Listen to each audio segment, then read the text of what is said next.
All right, ladies and gentlemen, welcome back to What the Duck, the Moonduck podcast that happens when we feel like it. This is episode number 34, and it is the new year. It is 2018, a fresh space with a fresh set of podcasts. We're back with the usual crowd. What's going on? Slacks, I can hear myself through you. Put on your push to talk. I think that's coming through yours, actually. Is it me? Yeah, dumb. It was coming from you the whole time. Weird. Okay. Do you have speakers? I do. Yeah, he has speakers. Talk really loud. Talk really loud. You're the only person with speakers. We have evidence of 4 headsets here, Andrew. That's true. I'm the only one not wearing headphones. Fuck, I've been busted. All right. I've got us good, though. But, boys, how does it feel to be back? This is the first podcast after the successful captain's draft. We've got a lot to talk about. A lot of things have happened already. We've got roster dramas and whatnot. And, well, a fresh horizon. How are we feeling? I think I'd like to officially start things off. I know we talked about it before we started here, but I'd like to talk about Maut's rage a little bit because it's starting to get out of hand, buddy. Is it? Are you sure? I'm pretty sure you're the one that loves this the most, honestly. I mean, that's a problem though. If I love it, you know it's not good. All right, it's only a problem if at least 2 people in the stack are upset when I rage. All right, like you like it. Clearly, Nikki likes it because she laughs too. I don't know if Purge and Slacks, I mean, I'm sure they've been a part of it at some point, but what is it about Maut's rage that is so enjoyable to listen to? I can't pinpoint it. There's it's something. The speed at which it goes from 0 to 60, obviously. he's got a great out engine, of nowhere. Dude. No brakes, I think it's the intensity. The intensity. He's such a sweet guy normally, and then he's like, "Oh, fucking kill him!" Comes out of nowhere, and this terrifying shit, and I love it. I actually like. It's so over the top that it's fun. It's not a scary. It is over the top. It's just like one small over the thing. top. Honestly, it's like uncontrollable sometimes. You'd think I'm just like joking half the time I'm doing it, but it's actually like I get that frustrated that there's just nothing for me to do other than scream as loud as possible. I think you're addicted to rage, Maut. I don't want to be though. I actually when I play Dota and I start raging, I'm like, why am I doing this to myself? Why am I putting myself through this gauntlet of playing this dumb fucking game and then just yelling about it constantly? I'm actually taking years off my life when I think about it. Like how angry I get. I'm definitely going to have a heart attack at the age of like 40 or something like that. It's kind of a problem. Well, you got to get your aggression out somehow. Some people jerk off. You rage in Dota, and that's important that you made those that moments distinction. of rage are clearing your veins out, dude. Yeah. It's like a nice cleaning once in a while. I hope so. Yeah. That would be nice. I don't think it works Imagine like if that. every time you blew up, you were internalizing that. You'd already be dead if you weren't doing this. Why is your camera out of sync? Slacks. What's that is definitely Slacks, by the way. I put on headphones. I still hear the echo. It is the Slack boy. Because I never wear headphones when we do What the Duck. This is 34 episodes of no headphones. Happen? I don't know. Okay, This is a you issue. Let's test it out. We'll make sure we're synced. You don't think One, it's like 4 seconds off, dude. 2. It's triple out of sync, 3. buddy. Turn off your camera and turn it back on. It might fuck up the overlay. Okay. It's okay. Bye. Great start to the episode, folks. Well, it's weird that everyone else is normal, so it's just a Slacks thing. Keep talking loud, Zyori. Huh? Hello? Talk loud. Hello? Hello? It is on Slack's computer. He's like watching. Yeah, that kid is so dumb. What the fuck's happening? He can still hear back. you. Oh, I think it changed the overlays. It's still fucked. It did mess up the overlays, but it's not fixed. It's. We just ran a miner. Wow. We still can't get What the Duck right. Luckily, apparently. Slacks wasn't in charge of anything tech related at What the Duck or. See, this is part of the charm, though. CD4. That's all right. People like it. Okay. Hi, I'm back. How we doing? Oh, there we go. Now it's good. That's better. You fixed it, buddy. Yeah, guess what I did? What? Guys, What'd you do? if you're a gamer at home, here we go. allow I know me what to he's help saying. you out. Anytime you need to do any kind of diagnostic, shut down Discord. I knew you were going to say that. Fucking the only virus I've ever downloaded. Fuck you, Discord. Every goddamn computer problem I have is because of your fucking virus program. I wish I could download McAfee to block you. That's how much I fucking hate you, Discord. Can you relax? Did that feel good? That was you channeled the Maut rage there. Let me tell you. Thank you for sponsoring Midas Mode too, you fucking cucks. Oh shit! Jesus Christ! God damn it, Skype. Skype, if anyone out there is listening, sponsor me, and I will shit talk Discord every fucking day. I swear to God, Skype. Pay me $10. Well, please. The sponsor sales cycle happened quite a bit. begins I don't know already. Why this happens to him all the time. It actually is Discord for his computer. I don't get it, but I don't get it either. is. I'm pretty sure He's actually right. just a piece of shit. There's that Maut rage. So, guys, one of the first things we need to get out of the way on this podcast, congratulations are in order. We've got a world record holder among us. Maut has reclaimed the title of Prince of What Persia. have I done to deserve so much? The speed run extraordinaire. Maut, how does it feel to be... It's not the Guinness book. It's whatever that website is that speedrunners look at. Speedrun.com, excuse me. Yes, there you go. I'm going to go there right now, and you tell me how to get to It's verified. speedrun.com. It's unfortunate Here, that you screenshot website's it's a piece of shit, honestly. But All right, what am I you gotta searching go to for, games. You gotta go to games, search Prince Yeah. of Persia, then click on Prince of Persia 2: The Shadow and the Flame when it comes up. Oh, Prince- shit. You know, I actually watched the VOD of you playing it. I've never yeah? seen you played it before, but I'd see you tweet, and I remember Prince of Persia being like a 3D game, which I assume is like the later ones, right? I didn't realize it was like a DOS game. Yep. And that guy is so strong, dude. He'd be like the best parkour. You're just literally jumping and pulling yourself up, like doing pull-ups for like 20 minutes straight. It's Dude, incredible. That guy goes to CrossFit for sure. He's jacked. He's already had one game of experience before the second game came around, so he was ready to go to get back to Persia. He had to go on a round trip across the world to some fucking ruins and temple and all that other bullshit. But, Prince of Persia, what? Which one? 2: The Shadow and the Flame. It's I like see it. 1993. Okay. I just The like to site shout is out to really slow, by the way. It is. It's a shitty website. I'd How like to shout ironic. out to Captain Clever. Get wrecked, you fucking fool. Got him. Jesus. You But beat in him all by honesty, it was a like good run. 40 seconds.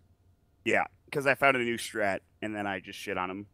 All right, can Fucking you, just destroyed for the that noobs game. out there, aka me, Mott, Sure. this game, which I'm sure I played at some point when I was like 8, Right. how long would it have taken me to beat just normally? I'm not trying to speedrun. So the game itself actually has a time limit of 75 minutes. You have an infinite amount of lives, so you can always like keep going, but you only have 75 minutes to beat the game. So I would probably say for you, probably about 70 minutes, maybe 72 actually. So, I mean, it's actually a tough game if you've never played it before. The only reason I could beat it so quickly is because I play the game every fucking day. So You're Yeah. a god. You're first. know, I see thanks. a big gold trophy. right. I noticed if you there guys was want a- to watch the VOD, twitch.tv/montdota. That's where it Well, is. I noticed there's Whoa! a big separation between second and third place. It was like 10 minutes difference. Yeah. How many people would you say actively speedrun Prince of Persia 2? 2. 2? Two. You Okay. fucked that other guy up. I mean, it I still sure seemed like you did. did it like perfectly, by all means. But yeah, I was It just. was a curious. very good run. I'll just say I'm not playing that game anymore for any percent. For any percent. Done with that game. Wow. You're Were actually you never on gonna this play it again. before? What? How can you just give it up, dude? Yeah, I'm just Well- because it's you can't go any faster than how fast I went unless we find new strats. So Were you Damn. were you second place before? I was second place before. Mm. I had the world record like 4 years ago or something like that when I first started getting into Dota casting. I thought I'm gonna I just see. beat this game super quickly. And then this guy came out of nowhere and he took all my strategies and then he made 2 or 3 more strategies and he had to beat me. And then I just did the same thing to him. Like yesterday. Never 2 again. days ago. Didn't you say you discovered something new on Twitter? Like Yeah, the other day? I found a very easy skip that is very easy to do and saves about 30 seconds. So that's probably how I What? got the record back. Yeah, but isn't he gonna come back and like take that skip and then beat you? The thing is, though, He's dead. even if thing he is, does that, he he's gonna have doesn't to give get a an shit. insane run, like to actually beat Did it. you so. did all the luck basically work out? Would you say? Yeah, And then there's run? not that much RNG in the run, but yeah, I did everything pretty much. I don't want to say perfectly, but I did it pretty well for the most. Okay. Wow. Well, that's Yeah. cool, Okay. Maut. Well done. Congratulations. You really did something. Thanks, man. I really did it. All right. bro. So moving forward, should we talk about Captain's Draft? Is that the next logical progression here? Yes. Fine, whatever. All right. How do we feel about Captain's Draft? Suns fan? That was painful. I'm not gonna lie. How many years did it take off your life? I don't know. This is Slacks hung out with me a lot between like when we got there on the 26th, so we got there pretty early. How Yeah. miserable was I, Slacks? It varied. It varied. The only light I could see in your eyes is when we thought of going to Hagen. It was like you awoke. You know that old video where Yes. it's like there's a guy in the retirement home and they play the music for him and he's like, woo, and he wakes up. That was your eyes woke you up. I could see a human again when the Hagen trip. Oh, but that Hagen! was it. I almost forgot about that. Oh, jeez. Hagen was Hagen. the savior for everybody, I think, for Captain's Draft. It was like minus 20 degrees, but we had to eat that ice cream. Let me tell you. It was not minus 20 degrees. It was minus like 55 degrees Fahrenheit, guys. It was really cold. You weren't out there, Mott. All right. Oh wait, you were. I was out there. What are you talking about? Mott froze his Mott, ass that off shit was on camera. -20. All right. That shit. The wind chill was horrific when we were filming those pieces. That costume looks just... very, very warm though, Mott. I have to admit. Dude, that shit was the coldest I've ever. It wasn't that cold out, but it's just this fucking thin layer of clothing, and I'm pretending to be this stupid idiot, and I'm pretending to be cold, and my children are dying, and we're at the Lincoln Memorial, and I didn't have to pretend because I was cold and I was dying. That was the issue. So. Mott's a method actor. All right. You can only really get into character if it's happening. But anyway, Sunzi, what'd you think though? Was it all worth it in the end? That's the big question. Was all of this suffering worth it in the end, buddy? Yeah, for I mean, you? there were a couple rough patches, let me tell you. One of which you guys did an amazing job filling for that hour-and-a-half to 2 hours, however long that was, during the actual playoffs. Yeah. Wasn't that long, was it? I don't know how long the fill was it? panel was probably 45 minutes to an hour, but the total downtime break was definitely longer than that. Jack just suggested the fill panel after we'd already talked for like 15 minutes of just bullshit. I thought it was really good, actually. The first like great panel. 20 to 30 minutes of the Q&A was all really good questions. You guys did a really good job on that part. And then eventually I stopped paying attention when the line got real huge, but...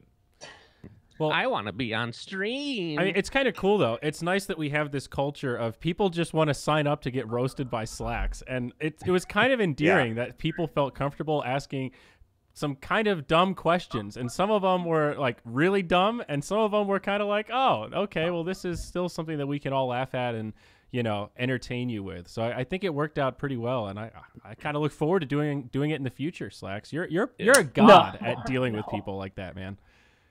I don't know how you do it. I'm pretty sure he hates it. No, they're just people. They're just fun. I mean, it's like, I don't know. Some people have this problem, like, transferring their trolly nature on the internet to real life. But, I mean, not me. It's just fun. I don't know. I think people were comfortable because it's always pays to talk to somebody that you feel is more pathetic than you are. Like, if Suns fan went out there, they'd be like, oh, boy, the leader of Moonduck. Oh, boy, the honorable man. But me, they're like, look at this fat, balding piece of shit. I'll make fun of him. Why not? So, that was fine. It did reach that point of cringe. It started getting cringy, and then it got so cringy it wasn't cringy anymore. That's one of my favorite points. Hyper cringy. Yeah. Right. The only other time I've seen that is in the, the Lord Cuxworth piece, where it's so bad, it starts actually going over the dial and being super funny because it's so fucking bad. So yeah, that is a sweet spot, dude. That was the sweet spot, sure. You just want to see where that train wreck's going to go. There was one Redditor that summed it up really well. It's like, you created a product that was so bad, I couldn't look away. And as people come up, it's like you have that gambling feeling. You're like, oh, well, here's a new one. He can say literally anything, guys. Let's see who's up to bat. Like, the bristleback guy was my favorite. He just hurts, man. Now, every time I die to a bristleback, I see that guy's face, and I think he was fucking right. Bristleback does hurt. We never figured out why he hated him so much. That's true. We never got closure on that story. Bristleback? He's the worst hero in the game. It's the same reason that Slacks hates PA, because everybody has their own things that they think are strong. PA is strong. He's so stupid. Well, I know that she just insta-killed you with one hit, but technically, you should have bought an item 30 minutes ago. How did she farm the items to one-shot you? Yeah, because my teammates suck. All right, she's just like old so maybe Storm it's Spirit. your teammates and not PA. Have you considered that? No, it's a broken hero design. It's just like Storm. All right, it's one of those fucking heroes where if two guys on your team are bad, you lose because they snowball. It's over. There's nothing you can do except for play Omni Knight. Yeah. Anyway. Well, so did you go back and watch any of it, Suns fan? I actually went back and watched the fill panel, and I was pretty happy with it. I need to. I haven't done that yet. So in the back, because you guys were obviously on stage, it was pretty interesting dynamic because obviously we're panicking hardcore trying to fix this shit, and then occasionally we hear something on stage and we start laughing. So it's like both emotions just clashing. Like you're just crying, you want to kill yourself, and then you laugh. And then you want to cry and kill yourself because you can't fix this fucking issue, but then Slack says something retarded. So it was a nice change of pace, you know, a little roller coaster ride, if you will. But no, I have yet to watch the panel. I watched. I mean, I caught like a quarter of it. I want to say live. I will say though, a lot of people were shit talking the U.S. Dota scene and saying nobody was going to show up, but I'm pretty surprised. I was pretty surprised. Yeah, maybe, but. It was pretty good. The crowd was good. The crowd was way better than I think we thought it was. They were electric too. Like the people that turned up, they were super engaged. Like in that final series when Secret made the turn, that place was going crazy. People were going apeshit. There were a lot of Secret fans. I saw a lot of Secret jerseys. Like people were super hype, and it added to the whole feeling of the event. Man, it was great. I mean, all our merch too, didn't we?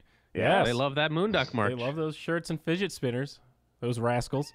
I don't know if you can even mention the fidget spinners. That was like a very brief thing. We like mentioned on the panel. All 20 of them. And then I saw like a couple of people standing up and moving, and I was like, maybe they all have to go to the bathroom. But all of a sudden there was just enough where I was like, oh shit, they're actually swarming to go get the. It was like 20 fidget spinners only. Those things are on the black market, legit. Dude. Flip those. I was still upset. I was still upset that you guys held me back from like trying to sell more things. I was like, there's this cardboard box that we previously stored something in. Someone will buy this for $1. I know it. Guys, buy our XLR cables. These had the audio of Sir Action Slacks in them. No! The ghost of screaming. The ghost of Slacks. All right, so any other wrap-ups for Captain's Draft? I thought it was a lot of fun. It feels good to make content on a tournament-wise. I don't know. Just kind of the wrap-up for Midas Mode and Captain's Draft. Just feel like making YouTube videos is one thing, but making an experience... Yeah, it feels so much better. I don't know why. Yeah. It's more satisfying. Yeah, there's definitely a level of satisfaction when knowing that it's something beyond what you've done before. Because I don't know, like it was like 4 months of constant work. Zaire was definitely a part of that at some point, and me and Nikki doing a lot of it as well. And then you get to the LAN and you're like, what the fuck am I gonna do? Like, there's so many points where you're like, this is a disaster. So many points in this process. I'm like, I don't want to do this anymore. I want to just quit. I don't want to play Dota ever again. I don't want to do any of this ever again. But it was, in the end, finally, after it was all said and done, it was definitely worth it. And I learned a lot. I think next time I don't want to be as much a part of the process of organizing it. That's for damn sure, because that was, that's rough stuff. I have a lot of respect for tournament organizers out there. So I assume it was like a lot of stuff that you're not experienced with, like how many chairs do I need to buy? How do I propose X thing to X company? Like, could you talk about that kind of stuff? Well, I guess I can be a little bit more transparent since it's now over. Sponsorship, we had Events DC, was like our savior. Couldn't have done it without them. They are absolutely amazing, and they helped us bring on Red Bull. And other than that, we had basically nothing because of the time of the year. January, if you guys don't know, Q1 is basically the worst time of the year to get ad sales. And especially early Q1 is even worse. Yeah, so it was one of those decisions where we're like, should we continue on with not enough sponsors to actually pay for it and just pay out of pocket, which we ended up doing, or do we just cancel and, you know, save our money kind of thing? And it was definitely a huge risk, but I think we're happy with the way it ended up. Yeah, because now we can say, hey, we've run a successful LAN before. Give us fucking money. That kind of thing, you know. But no, to answer your question, Persia, there's a lot of stuff. Nikki was involved with more than me, honestly. But I have learned a lot. Because you think from the outside, yeah, it's a lot of work to run a LAN. It is so much fucking more. It's absolutely insane. You have to think of every single detail. Like, Slacks was there for it. Maut was there for the beginning stages as well. Not the beginning stages, but when you actually get to the event, I didn't realize how much stuff I actually forgot. There's minute details. Like, like every 5 minutes, like, we got to do this. We got to do this. Even though we planned for months, you can't plan for everything if you've never done it before, you know? Yeah. So it was an interesting process. Very stressful, for sure. I think that's worth it. That's the key thing, right? When you haven't done it before, it always feels that way. Like the first summit felt the exact same way, where there are so many points where it's like, fuck, this team can't get a visa. Fuck, we're not going to be able to do all these games on the same day. We're already 2 hours delayed. What are we going to do if this last series goes best of 3? Like there's so many points where you just want to give up and you feel like the whole thing is going to be a train wreck. And then somehow it just kind of works. And under pressure, people kind of find a way to get the pieces of the puzzle all together. I think we might have talked about it on the other podcast, but great example was right before the group stage, right before the actual first broadcast of the tournament, we lost power in the production room. Like 10 minutes before we were supposed to start the broadcast. Right. Can I expand on this? Yes, please. It's actually worse than that. It was the night before. Yeah. The internet was complete dog shit. Yep. The hotel was having some major fucking, like, not to throw them under the bus, but they didn't do a lot of the stuff they were supposed to do. And Buka, who is a fucking god, by the way, this guy was MVP for sure. Yeah. He ends up talking to the staff and the IT guys for like probably 12 hours with me. And have you guys ever seen Buka mad before? Because he's Never. Exactly the same as his normal self. Yeah, it's pretty much the same. But you can tell he doesn't yell like something I about do. it. He does not yell. He's very calm. Yeah. But you can tell he's extremely frustrated and ended up getting the internet to finally work. We just had to fix it ourselves, honestly. We had to limit the team's download and upload, like ourselves through software. And then, like Zayori said, the day of, like literally 10 minutes before broadcast, our power went out because we had too many things plugged in. But after that, it somehow worked. So so it's crazy, right? We get these Yeah. we call the maintenance, they run some extension cables, we plug them into Shane's room, we get the lights off the main breaker with the encoding PC, and we just start the show like, and welcome to Captain's Draft, everybody. Suns fan, it's great to be here in beautiful Washington, D.C. And it was like, once that first sentence left my mouth, everything else just pretty much went according to plan. You know, day one was actually very smooth.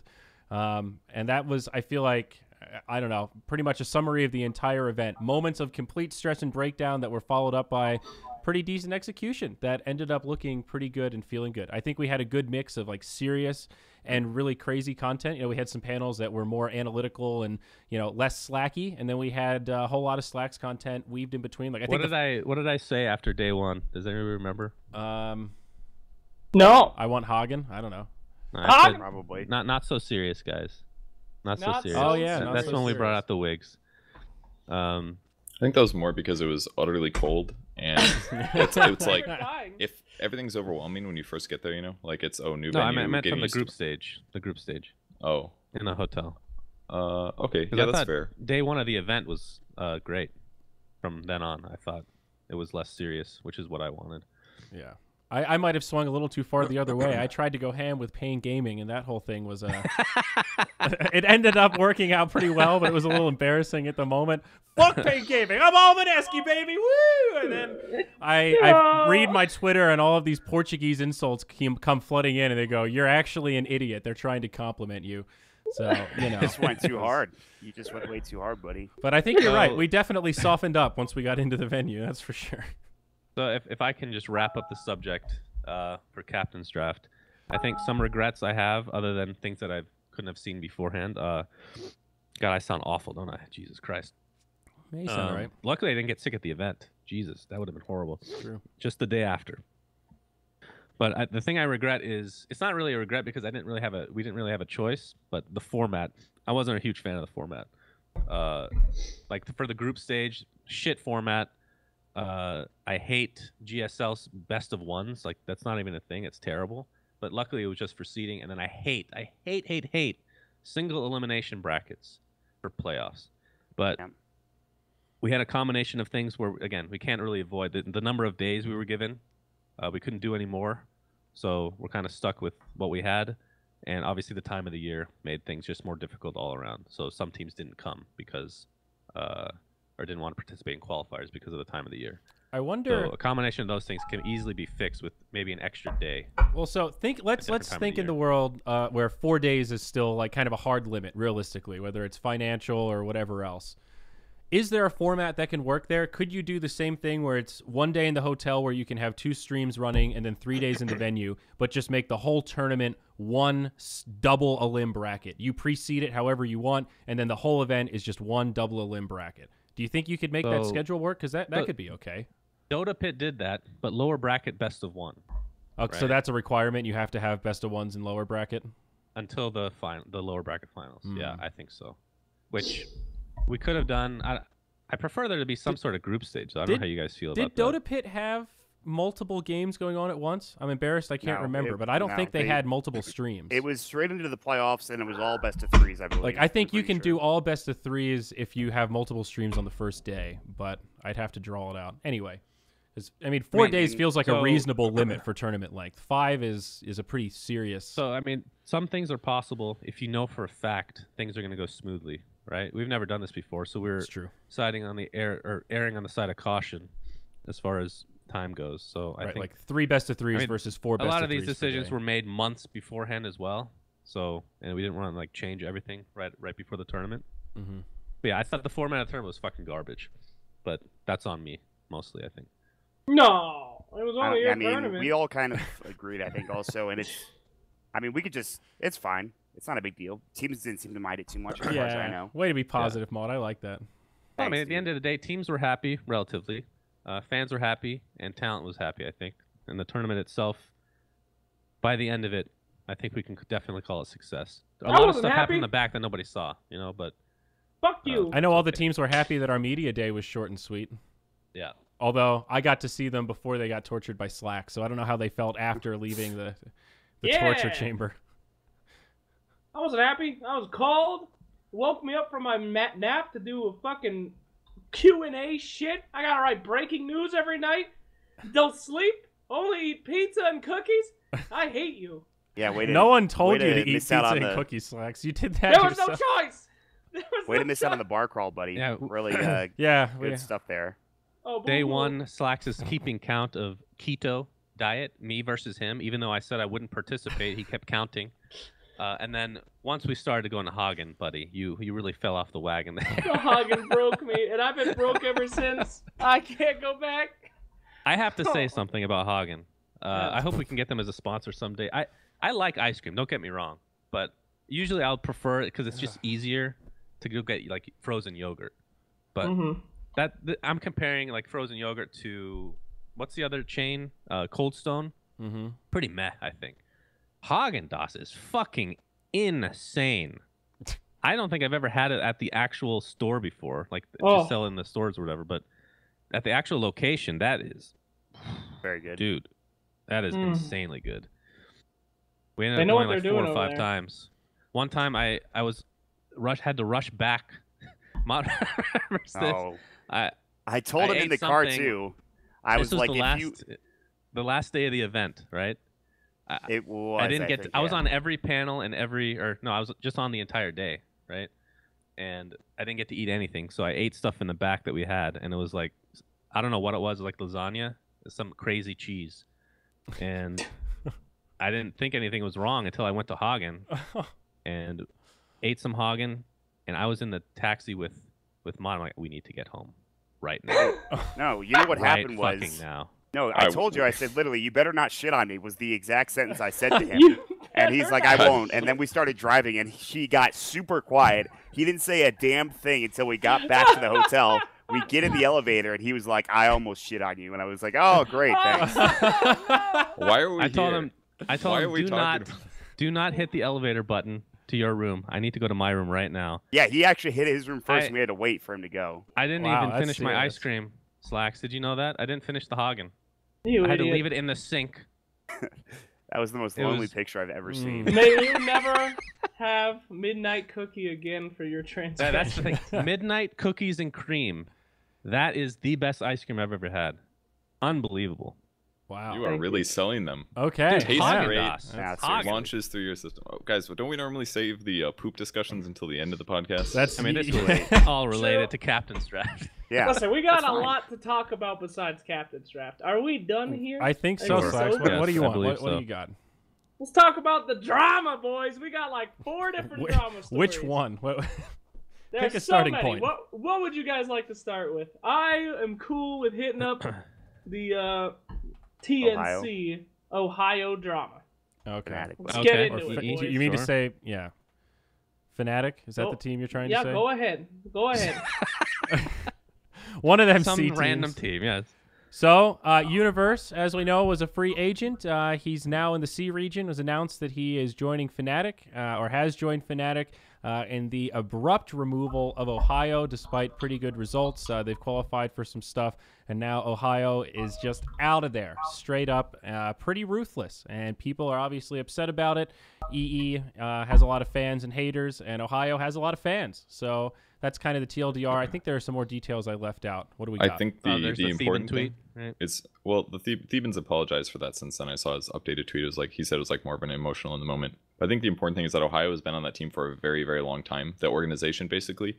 And he's been there for like when they still suck or they're not doing so well and they reform again. He always stays with the org. And then all of a sudden he gets kicked, despite for what people are saying, he's playing consistent. And he really has like been one of the best offlaners in C for like for forever, I guess, in the Dota scene. Like he's been there since like TI2, I believe. I'm pretty sure he was there. Maybe I might be wrong, but he's always been one of my favorite offlaners, at least. So it's definitely bitter to see it happen. So here's the thing, guys. This obviously from a personal standpoint, you know, you can look at it and you're like, that's pretty fucked up. From an org standpoint, you're trying to make it to TI, right? The system is in place. As a result of this change, they are 9th in the rankings because they picked up Universe. They are 1 slot away from making it guaranteed to TI. Can we clarify how that works? Because he took whatever points he had with him, right? Right. So every player gets, like, let's say EG wins a tournament or whatever. They all get the same amount of points, but only 3 of them count towards the rankings, right? So if Universe, well, I shouldn't say if, Universe changed teams, he has 255 points versus everybody else on the team has 67.5, apparently.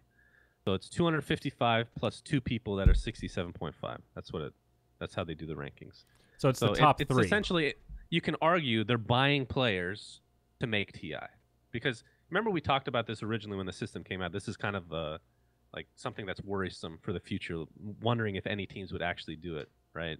And you can't say for sure, but it from the outside, at least, it looks like that is the case. And there's a lot of other ways to look at it as well. You could also look at it from Universe's perspective. He got wronged in the first place, getting kicked from EG, so he should retain his points, because otherwise they would be technically stolen away from him for his previous accomplishments. So he should be rewarded in some way by other teams encouraging to pick him up, not just because he's also very good. I completely forgot about the points, thinking about that. I was like, okay, Universe is very good on paper. This kind of makes sense. But he deserves to keep his points. So not only will it maybe make more sense for Fnatic, but also they have a higher chance of qualifying for TI, like you're saying. But it doesn't just say that, it doesn't just mean that like Fnatic's being evil. It's also like technically this is good for Universe. He kind of deserves it. There's like so many ways to look at this issue. I think from the team perspective, though, from Fnatic, I think it is as close to black and white as you can get, isn't it? Because you don't know how Universe is going to work with these guys. I mean, yeah, he's amazing. Don't get me wrong. But last time he was on Secret, they were fucking garbage, right? Yep. And does that mean anything? Fnatic just qualified for 2 tournaments with Ohio. So you knew they were good. That's the other thing, right? So you're upgrading based on name, and you haven't really played with the guy. So it's kind of up in the air. I'm not saying they're not going to be better. They could be. I'm not. It's just, there's no way you could say yes or no to that, you know? Yeah. I think we also didn't mention the fact that Universe was already in, or they're in Malaysia, I'm not sure. He was already local, I believe. And they finished playing a qualifier. And then the day after he was informed he was kicked. It was something like that. Like they basically like finished their qualifier. So it was like a lot of like very ruthless shit from, what it seemed like. He was staying at EE's house. Yes. And EE had a separate living arrangement from the team because he likes living solo. And he always requests solo rooms and stuff like that at events and pays for them. So basically, the real question is, who knew about this? Who knew about this other than EE? That's the real question. Probably everybody. Matters, but probably everybody. So? People have been. They've been speculating DJ didn't know because apparently he's good friends with Ohio, and he probably didn't tell him until after is what people have been speculating. I'm not sure though, obviously. So the Theban tweet is pretty interesting. What was the Theban tweet? I missed that, or I read it and didn't retain it. Basically, he gave a list of every year EE basically kicking 2 people right before deadlines. Oh, okay. Yeah, I saw that. Which is, I didn't realize until he tweeted. I'm like, it's actually kind of true. So what's so bad about that? It's pretty crazy. Yeah, I did see it. I didn't have a... Well, it's just an interesting observation. I mean, you can make the argument one way or the other whether it's right or wrong or whatever. I mean, he can do whatever he wants, right? But yeah, it is interesting to see that it happens every year. So, but you said Theban apologized for that tweet? Yeah. He sent a tweet later basically saying like, I made that post during Emotion or something. I mean, like he's probably covering his ass PR wise, but and maybe I didn't read his original post, but maybe it does, like what he posted is probably actual fact. But at the same vein, it's like, does that, just because he's dicking him over, does that justify you to go make a tweet about it? You know, it's kind of like jumping into the foray and creating a target on yourself, even if your point might be right. It's like, it still makes sense for EE maybe on paper to do this, but it's still a dick move. So it's like, do you really need to be the one guy that is like, hey guys, in case you didn't know, this is a dick move? It's like, it's better just to say like, I shouldn't have posted that. I was emotional in the moment. I'm glad somebody posted it though, because I had the same reaction as Suns fan. I didn't really think about it until I saw it and went, holy shit, whoa. Hey, I think it's less about that happening though, and it's about how it happens, right? I think I can respect a team or a player that wants to control their own destiny and they can be a dick or whatever. I don't think there's a problem with that, but the way in which they get rid of players consistently has been controversial. I think that we can agree on. That is the thing that we should be probably talking about. How close to the lock was it this time around? Was it like, hey, the lock is in 2 days, right? And he's told? Or, I mean, did he even delete his tweet? I want to see the list again. Which parts were basically wrong about what he did? The fact that they were ready to kick him but didn't inform him until Universe was already there. I mean, the whole thing is fucked up. They do it right before. He wins them everything, gets them qualified for everything, and they drop him just because. The whole thing's fucked up. But do I feel bad for him? No. Because guess what? Contracts. We've been talking about fucking players actually filling out decent contracts last year. Now, every EE blog is either because of or in lack of a decent contract. And they get fucked every time. These people keep thinking, oh, let's shake my hand, we're very good friends. But then when millions of dollars are on the line in 9 months, they don't give a fuck about you. Nobody cares about you. What is a okay, tell me what a contract does in this situation. If an org says, don't kick me, you know? Don't kick That's not my a ass. thing, though. Like, I mean, how is that not a thing? It could be something like, if I get kicked prematurely or something, then I get a severance package or something. I get a severance package. But I mean, obviously that's not what he wants. They did that for Ohio. Well, not necessarily a severance package. I should say one of the higher ups in Fnatic said something like, if we win money at ESL because we qualified with Ohio, we will give him money. Which, I mean, it doesn't make it right, obviously. It shouldn't just be about the major that he qualified for on his team and is now kicked from. It should also be about he's removed from the team, which basically means that he's now economically forced to like upend his life and try to find another team. I mean, and he's got less time before TI. Especially when you have the kind of seniority that he has. I mean, the corporation will do that. People always think that these fucking teams and these orgs, they care about their people. They don't care about you. They care about making money off of you. That's all that they care about. Moonduck could drop me at any moment. They're not my real friends. They fuck me whenever they want. But that's why we have contracts. Because make sure that shit doesn't happen to you. Especially when there's millions of dollars. I'm sorry, Persia, but if someone offered me $20 million to kill you, I probably would. And I like you as a person, but that's $20 million. I'd blow your brains out, buddy. Unless we signed a contract. Relax. I mean, I'm just saying. The contract you're talking about needs very specific clauses to work, and it's just not realistic. You know, I think the biggest thing about this though is points, the qualifying points, and how that works. Because now he's screwed over with qualifying points if they do well in the tournament. But there are some rules which I don't know if they're public actually. Well, so just to I shouldn't talk about it. Clarify the phases here. I was able to pull it up on the website. Phase 1, which is where you can move players around, ends on January 18th. So it wasn't 2 days. Yeah, it wasn't right before, but you know, not a lot of runway. It's January 22nd of 2018. You're right. I can't read one. Yeah, it's 6 days from now. Date? The lock date is 6 days from now. Maut's right. I'm sorry. It's January 18th. 22nd of January. Is there still that date where you can remove players and afterwards accept players so that there's some time if you get kicked last minute? I think so. Let's see. Phase 2 starts on February 5th, and that is where players can no longer be dropped. Managers can register new teams. Managers can invite any available players to their registered teams. Players can see their invites and accept them. At the end of Phase 2, all unaccepted invites are canceled, and rosters are locked. So that date happens in 20 days. So 6 days from now, players can't be kicked anymore, and then 20 days from now, players won't be able to choose teams anymore. So it wasn't that close to the lock date. There's still plenty of time for So basically, there's a pattern that he kicks people from teams. Yeah.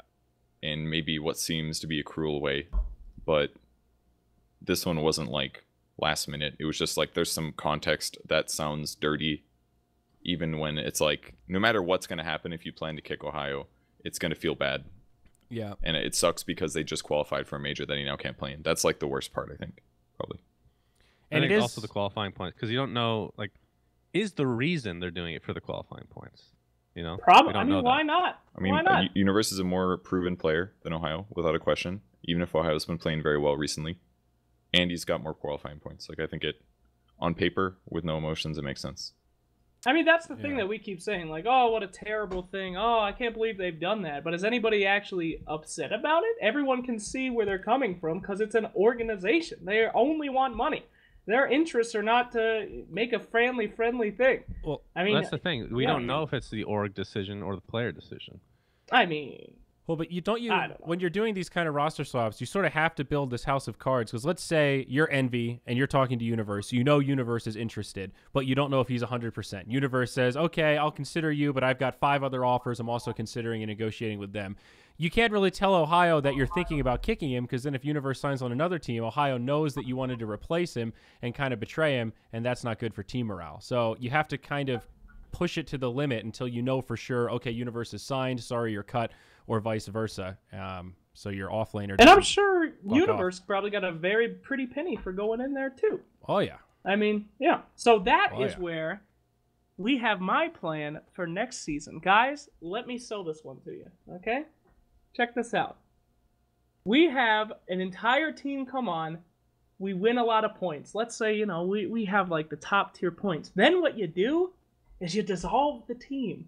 Everybody makes more money. When you think about all of these players get bought onto orgs, they get paid a fuckload of money to join the orgs, and then all the players are guaranteed to go to TI.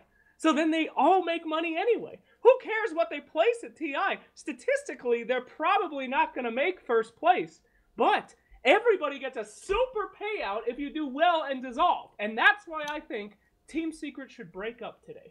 Just dissolve yourselves into your the community. Point makes sense until you realize that by dissolving entirely, that now they're basically devaluing each other. Because if they all split up and they're all worth like 200 points, and they'll each go to a different team, then that means that's 5 teams that shift up, but it like just gets more crowded, kind of. Does that make sense? Yeah, but the players make aggregately more money than they probably would going to TI. Only if the orgs are willing to give them fat ass cash for them joining. Which they will, because they have guaranteed points to go to TI. But if Team Secret $500,000. No, but if Team Secret is as good as they are now, wouldn't they rather just roll the dice on themselves going to TI as one of the favorites and doing well? If you get top 3 at TI, you're going to get individually way more money. No. If they get top 6, they're fucking top rich. 6. There you go. But I'm sure most of them will get top 6 anyway. And when you think about it, if you're the strongest team, that's where your shit breaks. I don't know. We'll see. If you're the strongest team, we won't see. Are researching you the most. Everyone has their sights on Team Secret, but then all of a sudden they disappear. Then nobody knows what the fuck's happening. Then you could go and win. I mean, you could also have a discussion about how Team Secret doesn't even need to play any tournaments the rest of the year. They're in TI, I'm pretty sure. It's almost guaranteed. Are you sure? There's a lot of majors. There's still 70% of points to go, but if you look at it, like you think 7 teams are going to overtake them? 8 teams are going to overtake them? I don't think so. Is there any difference between having a lot of points? Like if you're first in points, do you get like seeding differences, or is that based on like? I don't think we know. Like Valve will decide during the probably. Know? No, nobody's. I don't think it's been announced. I don't think they've said anything about it. Cut off for qualifying. But I don't to just think make it to TI, they don't need to play another game the rest of the year. I'm pretty sure. Right. There may be some weird break points. Yeah, there could be. The only fringe scenarios are really if a team that is in like the top few. No, you're right, because it has to be mobility on everybody. Yeah, that's like a Knoxville question. He could run some numbers and have fun for a few hours with that. Send him a message, Suns fan. I mean, it's irrelevant. Like they're not going to not play. They're still going to play. There's still money to be made. There's still practice. There's still a shitload of money, right? Majors are still $1 million tournaments. Forget about the points. They're still playing for the money. People can still buy their players. So you're saying the strategy is not to be too valuable. You only want to spend way more money than they're worth, and maybe they'll leave.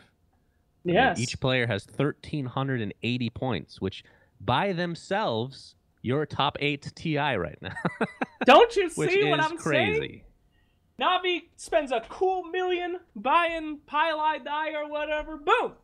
They're in Yeah, you TI. buy one of the secret players right now, and you are 4th. In TI. You're 4th rank in place. TI right now. Now y'all starting to catch up to me, you fucking dummies. That's Welcome. crazy. There's no way a team like one of those players would accept it, and the buyout would have to be at least like 200k.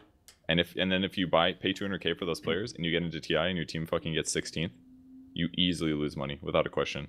There's no way that I can't see a lot of players doing that unless like they know their team is about to disband going into TI. Like if Secret becomes extremely dysfunctional right before and they start losing everything, that's the only way that they would ever accept it, I feel. Can we talk about something else? It's kind of like a silly we're like, going I'm off fine. the rails here, folks. It was fine that we talked about it, but it's time to end that discussion. Oh my. Fine. All right. So, what do we have this next coming season? Should we talk about that? The recent announcement. Whoa, Wait we're a still second. on drama alert. We're I still on a have lot of the drama. PPD drama, right? The animal PPD planet. drama we gotta get through. All right, let's talk We about have the more PPD drama. drama. Let's. All right. Sorry, Trent and I already did this one. So what do you got? I don't boys? remember Let's- what this was. It's honestly. not So an what- exciting drama. What happened was Animal Planet and yeah. Optic were playing a game, and this was for the PGL qualifier. And ESL did not tell them that they would be disqualified if they didn't make it to the game. I'm pretty sure because ESL had a game between Optic and Optic was playing some of their team, and so was Animal Planet, and they needed to get to that qualifier, otherwise they were going to get disqualified. But they never actually told them that, according to Optic and Animal Planet. Like they just disqualified them after they didn't show up or something along those lines. I can't really. It's been a while actually. So I don't remember I think it's the that, exact and drama. the admins asked whoever it was if they wanted the forfeit win. Right? BGJ. Which is Oh, really weird. BGJ. Yeah, that's right. So Admins it's should never pretty ask that. Classic It should always admin be mistake. follow the rules. Yeah. It should always be. Hey, do you admins guys telling want to the rules. win? No. No.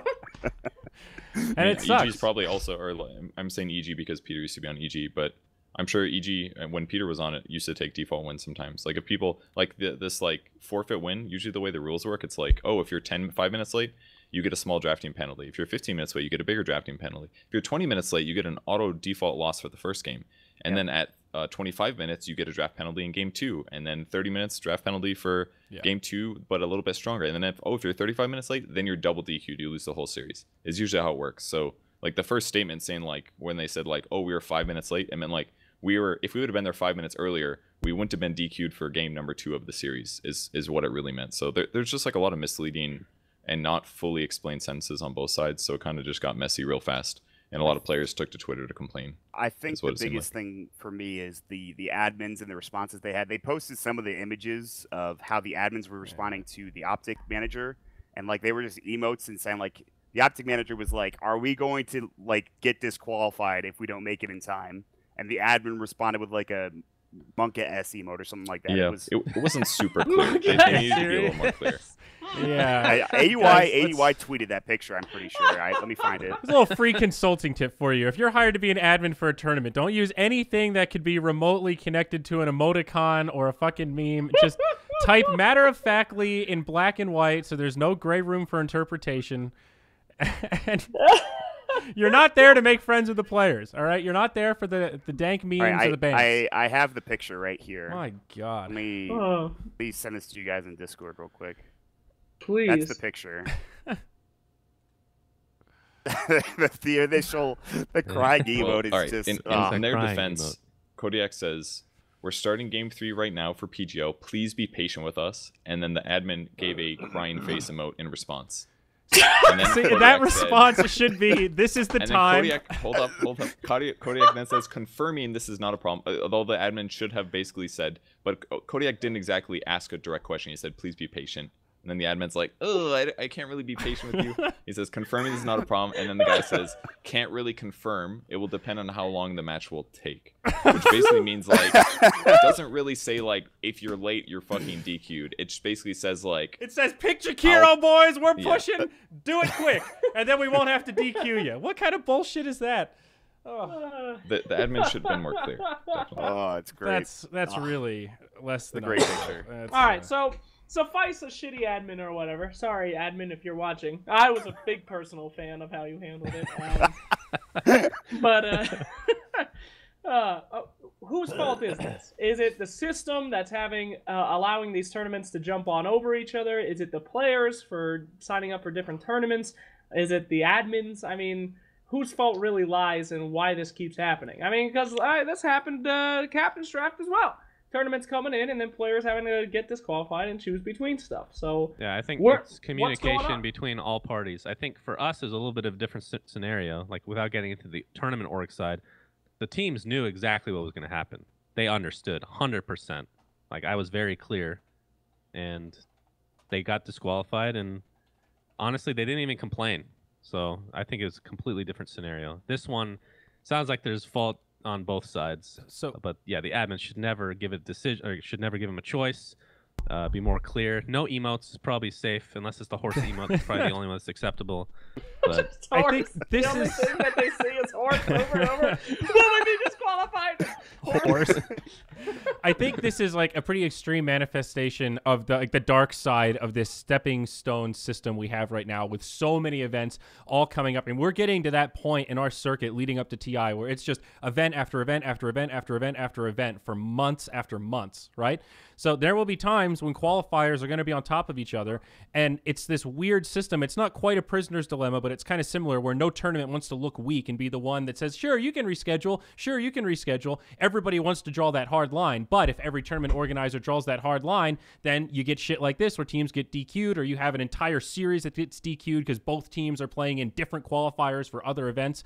So it's almost a good problem to have, right? We have too many qualifiers, but my question is, how much of this is teams saying that we should be able to play in every single qualifier? Because I think there comes a point where there are so many events and so many qualifiers, it's just not literally possible for every team to play in every qualifier. And that's where sometimes you got to pick and choose. You can't register for literally everything, then get mad when you can't make the schedule work. There is a break point. That's what sucks about it, is that ultimately it's all about the TI qualifying points. So they are entitled to want to qualify for as many as they can, because they don't get the points unless they qualify. Right. So they feel like they have to qualify for everything because there's so many teams in every qualifier, and it's hard to consistently qualify for everything. So it's like they have to play in them all. It's not even about the money. If it's about the money, I'd be like, pick and choose, bitch. You know, but because it's all about getting the points, they feel justified in then trying for everything. Yeah. I mean, it is the most optimal strategy. I mean, this is TI, for God's sakes, and you have to try to go to as many things as possible. It's true. But yeah, Purge, I agree with you. If it was just about the money, this entire speech would be me telling people to stop being such dumbasses and trying to apply to every single tournament, because it's fucking stupid. But TI points, baby. You never know what's going to happen. Getting through the group stage might mean that you literally go to TI. That's hype. And the hard thing is that all of these conflicts happen for small stuff too. Like sometimes all the games will work, but then maybe something will come up for one player or one team and they'll have to reschedule. And then it starts this like cascading reaction where like one player is like, can I reschedule? And the other team's like, okay. And then they have to go to the tournament org. And then to reschedule, they have to talk to the next tournament org. And it's like this giant cascade of restructure that has huge implications. So it's just hard to work everything out. I don't really know what the solution is though. I don't either. Exactly. I mean, there is something to be said for tournament orgs making an effort to work together. And I think there is a happy medium where you can be kind of flexible, but at the same time, not let teams walk all over your tournament, because there are schedules and things you have to adhere to. I think in the past, I remember during busy times when there were a lot of Star Ladder matches, they did a system where teams had like reschedule credits. So each team will get 2 or 3 times when they can reschedule matches, and you can use them whenever you want. And if you don't use them, you don't really get rewarded for it. But it kind of limits how much each team can. It's like metered flexibility, right? I think going back to our qualifiers for captain's draft, since this is kind of related, generally up until that last week, our schedule is super flexible actually. Like we had qualifiers during 2 tournaments. We had during Dota Pit and ESL Major, which nobody else did anything like it, because you're not going to get any viewership, but we just want to get the games over with. So that's another thing tournament organizers can do, is not care as much about viewership on their qualifiers, because with this much Dota, unless your team's going to be like Navi versus Liquid, you're not going to get great viewership in all likelihood anyway.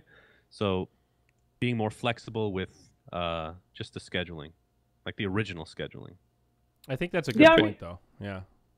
A lot of people claim that we can't be fluid with scheduling and stuff, but what about Dream League? They're super flexible with stuff. I mean, they bend over backwards to make sure that their major worked out and all the teams didn't get disqualified. And you guys should have known all the shit that they had to do.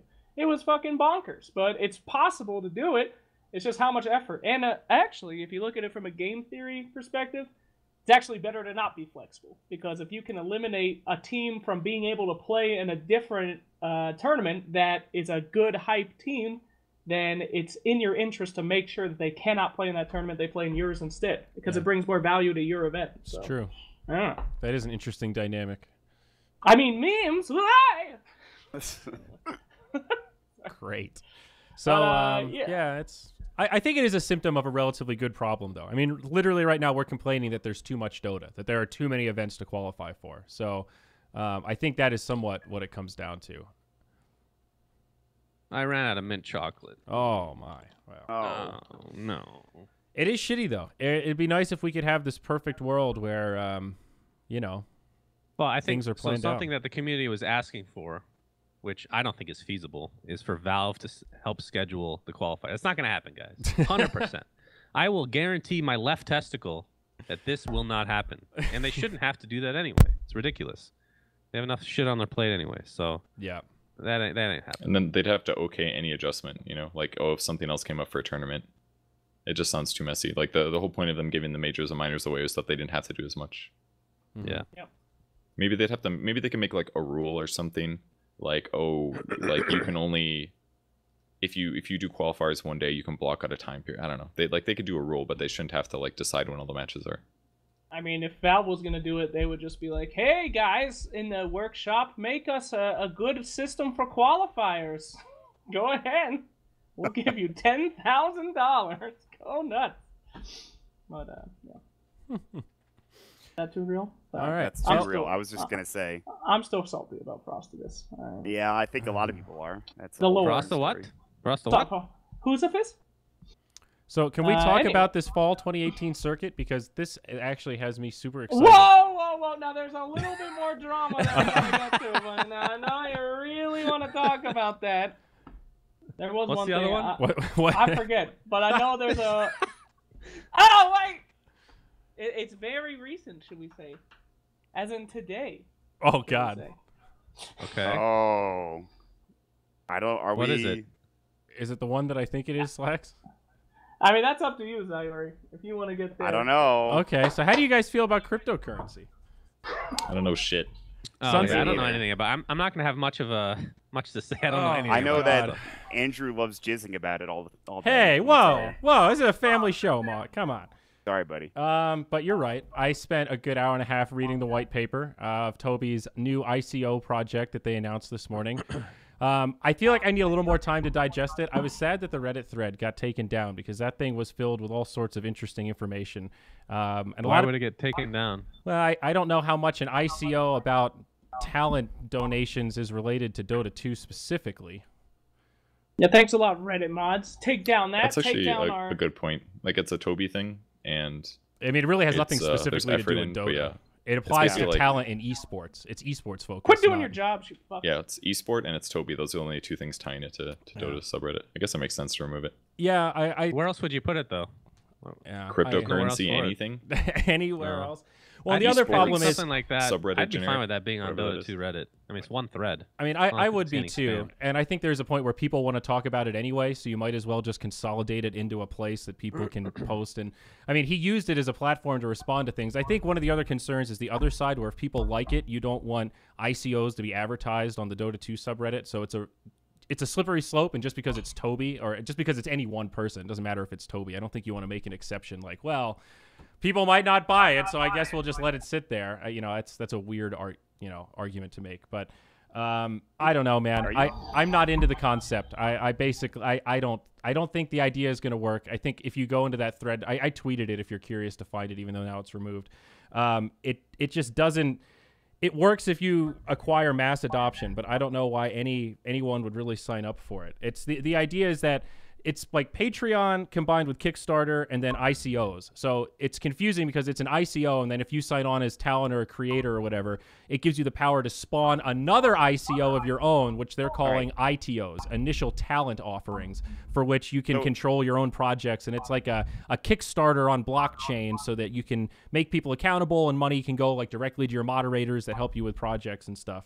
Can you explain what an ICO is for people that are not up to cryptocurrency right. So that stuff? stands What for, is a Bitcoin? So that stands for initial coin offering, right? And it's like analogous to an IPO, initial public offering, like when a company like Amazon goes public and you can buy their stock. So a coin offering is like, hey, we have this project, we're going to make all these coins, and then we're going to launch them, and people can buy these coins, and this is our roadmap for what we're going to do with them. So it's just like it's sort of like kickstarting a company with cryptocurrency, and this is one of those that allows you as a user to create your own version of an ICO. You know, so an ICO is a version of an IPO, and an ITO is a version of an ICO. It's very confusing. Christ. It's Stop. very All right, hard so to basically, fuck all that. What's the benefit? What's the benefit? Like that was one of the major complaints. It was that you're basically having fans donate by using a third-party currency rather than just giving them USD or whatever else. So here's money. the benefits. It's about accountability and transparency. Those are the two key words that they talk about the most. So it's a crypto coin because if somebody donates to you, Purge, and then you spend their money on whatever the fuck, they're trusting you. But with a crypto, it's blockchained, which means that I think if they give you money, they get to see exactly how that money is spent. So it's like, you know, it's like a promise guarantee. I'm going to spend these on these sandwiches that will feed my wife on this sweet Hagen. So, yeah. I mean, I got to say, respect to a man like Tobi Wan, who could be working his ass off as a talent for so long and then have this idea, leave Join Dota and be like, you know what, I'm going to go and start my own fucking company. I'm going in. And I've got this idea, and I'm going for it. It takes fucking balls to do that. Yeah. And Tobi's a smart guy. If he didn't think that it wouldn't work, he wouldn't be doing it. So hats off to him. Fuck. I mean, they do have some talented people on the team, actually. That is one of the highlights at the end of the white paper. They've got a lot of their staff listed, and they have some pretty like talented, reputable people working on it. But I think it still has a lot of holes. It is a very, very confusing system. And I'm into cryptocurrency, and it took me a hot minute to figure it out. So if you don't really know what an ICO is, good luck trying to understand how this whole thing works. I think it's really cool, like potentially for mid-sized talent creators. Like if you're someone who says, I have this amazing idea for a documentary, but I need this camera, I need this editor, this producer, whatever. You can set all that stuff up Kickstarter style, and then it all works on the blockchain. So there's no middleman. So like when the project gets completed, that cameraman gets paid directly through the platform, or, you know, that moderator or whatever. So, and I guess, I don't know how it works exactly, but you can prove that you bought that camera specifically with that money so that people know that they're donating for a specific thing. But with the transparency stuff, that's all fine. That sounds reasonable. But doesn't cryptocurrency also inflate and change value though? Yes. So this is basically the part where things get kind of weird in my opinion, because at this point it becomes more of like a investment. Like you could say, I want to buy Slax's coin because I know Slax is a good talent and his will go up, but Slax could have a sex scandal, or he could stop working, or like, I don't know, some shit would hit. Maybe, I don't know, bad things happen, people's value change. So then we're just basically speculating on the talent growth of random people, random esports talent. And yeah, like, I guess if people invested in Slax, they would increase their money or whatever, or their tokens or whatever they got on him. Isn't there info like insider trading? You know, let's say, because how often is it that events select talent and then that lag time before they announce talent? Right, so if you know that Slax just got hired, or let's say Trent just got hired for this next big event, we knew that before it was announced publicly. We should have bought some fucking Trent tokens.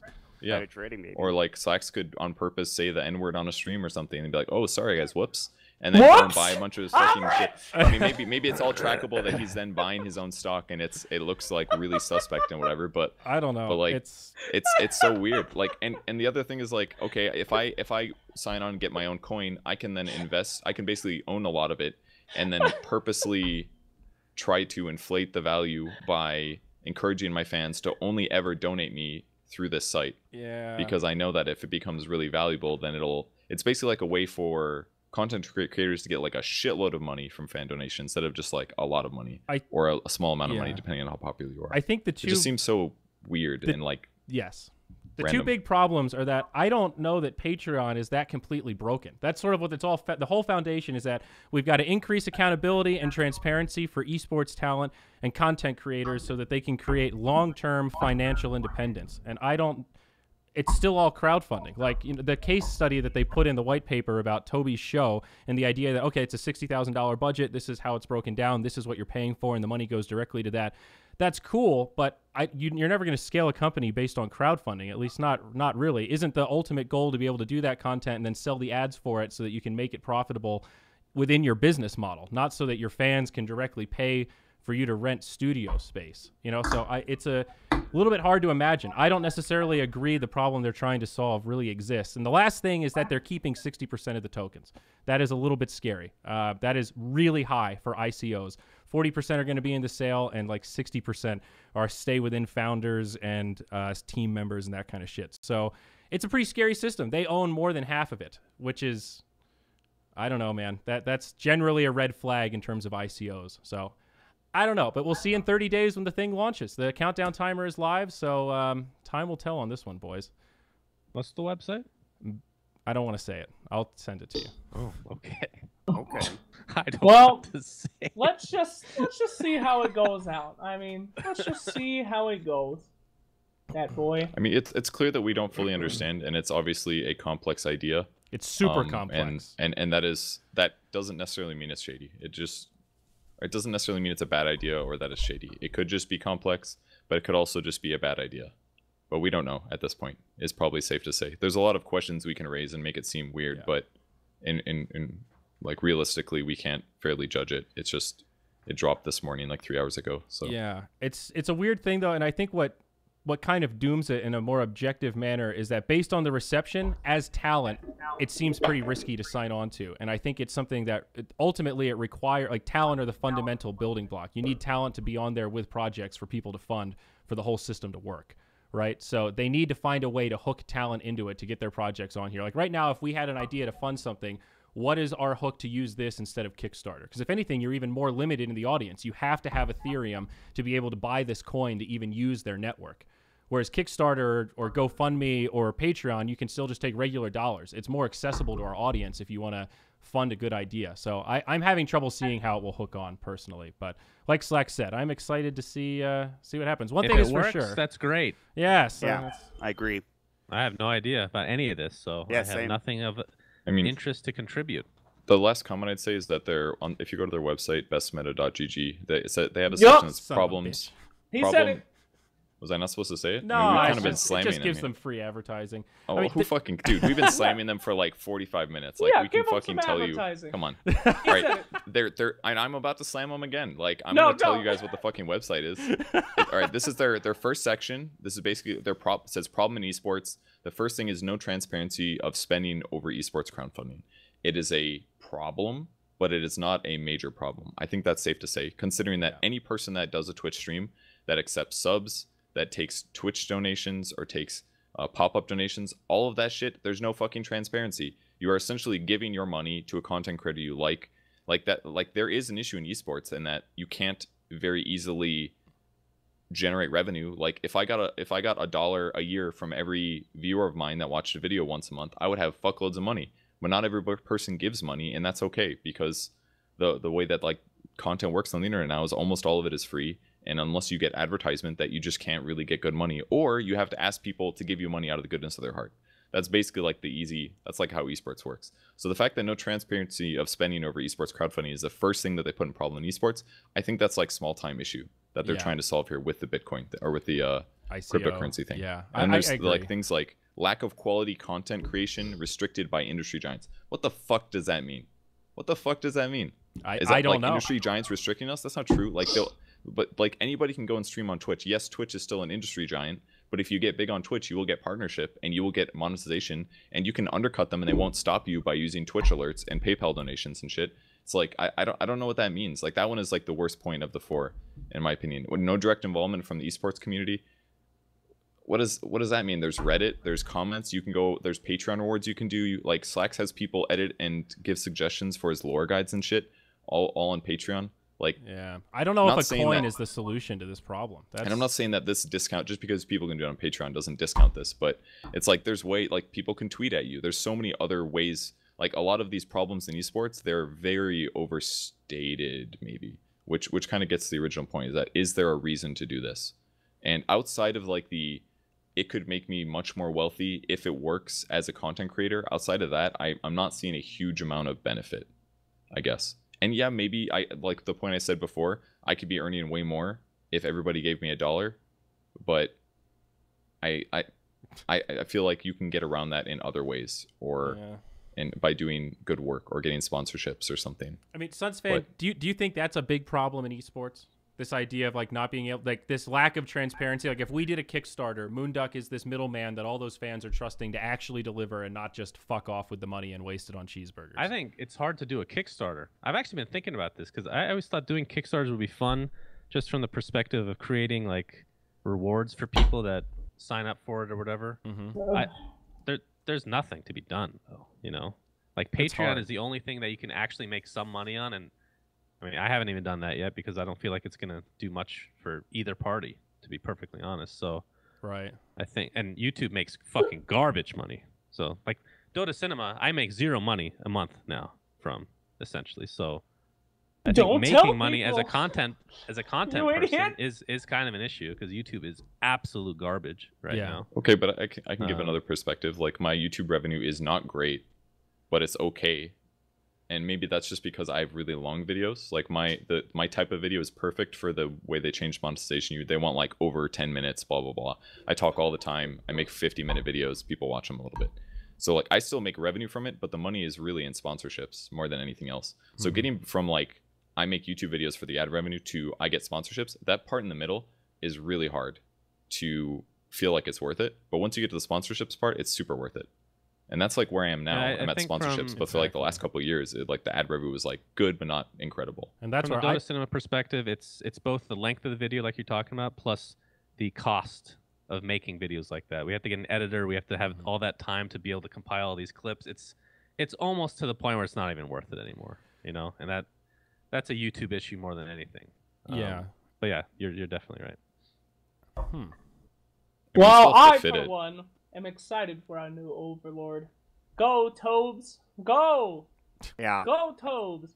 I guess good luck to him. I honestly have no idea about any Slacks, of this does that mean so. you're going to be on the platform, or am I going to be able to buy Slacks coins and make it big here? Dang. So next, we should move on. So go ahead. Oh my. Move on to what's left.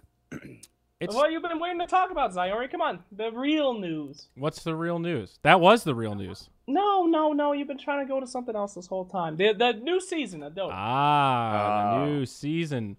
So this is actually hold on. What? No, Hold I know on. you want to get to that, but we There's still more have drama to get through. Can we talk about Demon? The Philippines. Demon. We gotta talk about Dota. Okay, we can talk about that too. Jenkins. I mean, there's actually I so much saw that I yesterday. forgot about. That was I need to watch the replay because they were really getting into it. Really? Did you watch it? Did you watch the replay? I did not watch the replay, but my boy Jenkins, I don't care what Demon did, you know? Jenkins is in the right. My boy Jenkins! And Jenkins used to play at Gaming Arena together when I worked at Outback Steakhouse. Fuck you, Yeah, Jenkins is a god, dude. I'd like to give a shout out to Demon. Demon is a real trooper in the Dota scene. He is now on his 24th team. He's almost at the quarter century mark, guys. He's almost there. I thought another it was 23, couple weeks. not 24. If you count complexity twice, which I do, it's 24. Okay. All right. That's fair. I mean, you leave it to him and come we're back, not counting Dota 1 either. No. Okay, so he's fucking probably in triple digits at this point. Let's be real. But Jenkins is my boy. Did they just like flame each other in a game or something? What happened? Yeah, there's a whole that was it. there's a whole Twitter like feud between them essentially, and Demon calls Jenkins out first. Jenkins tries to defend himself, and Demon keeps telling him that he's a toxic player in that game, and it was pretty interesting. He actually put the replay in his tweet just so that he could show people that he was in the right. Of course, I haven't seen the replay, but I just assume Here, I'll link he's it right. to you. I'll link it to you. Suffice it to say, I love it when we live in a world where the top players of our game are so small that they have to play these games with each other, and then those feuds can, like, you know the Twitter of the guy that's feeding on your team. Imagine if I knew the Twitter of the guy that was feeding in my 3K game, what the things I would say, how I would try to ruin his life in the real world. I love it. I love drama. I love it, boys. Thank you. Wow, I missed We're gonna have to watch that after this. I'm reading it now, and my God, this is juicy. Woo! Dude, they went in on each other. It was great. This is delicious. Oh my. Well, But I will say, there's no excuse for feeding down mid, no matter what. No. I've never done it in my entire life. yeah. Even if like sitting in base is like just sit in base then, you know, at a certain point. I'm disappointed in both of them. You know, never feed down mid. I mean, it's really no one's a winner in that drama except Picking for the techies. audience. Yep.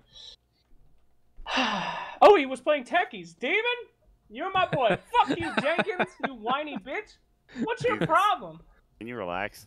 All right, now we can use this to transition into the Dota Fallout. Pro circuit. No. No. We don't have to talk about Well, we can What do you talk wanna about how say it's not about a major Fallout? anymore. The No, the What? drug I stuff. can't remember the name of the tournament We all know anymore. about that. news. Galaxy Battles 2. All The, news. I already. does Dota everybody Pro know about circuit. it? I'm not sure. The whole, Yes. I guess Reddit Let's see if does, the but- chat knows about it. All Yeah, right. do you know? Wait for the Do you want us delay. to talk about Fallout and No, Galaxy no. Battles? Let me just say one thing. I fucking called it. Okay, how's that? How do you like Well, that? but it's not apples? the- Mic drop. Yeah, but that's not a Galaxy Battles issue. It was a Philippines issue, wasn't it? I'm pretty sure. I don't know, Mott. Without going into detail, Mott, without going into detail, let's just say it's a real mixture of shit. Okay. But the Alright. Philippines thing is real, because if you have weed in your system, you better be fucking scared to travel to the Philippines. or as meth, far as I'm Sunspan, concerned. or meth. More rap. Okay, well, that's a little bit more serious. All right. You know, All right, any of these so- drugs.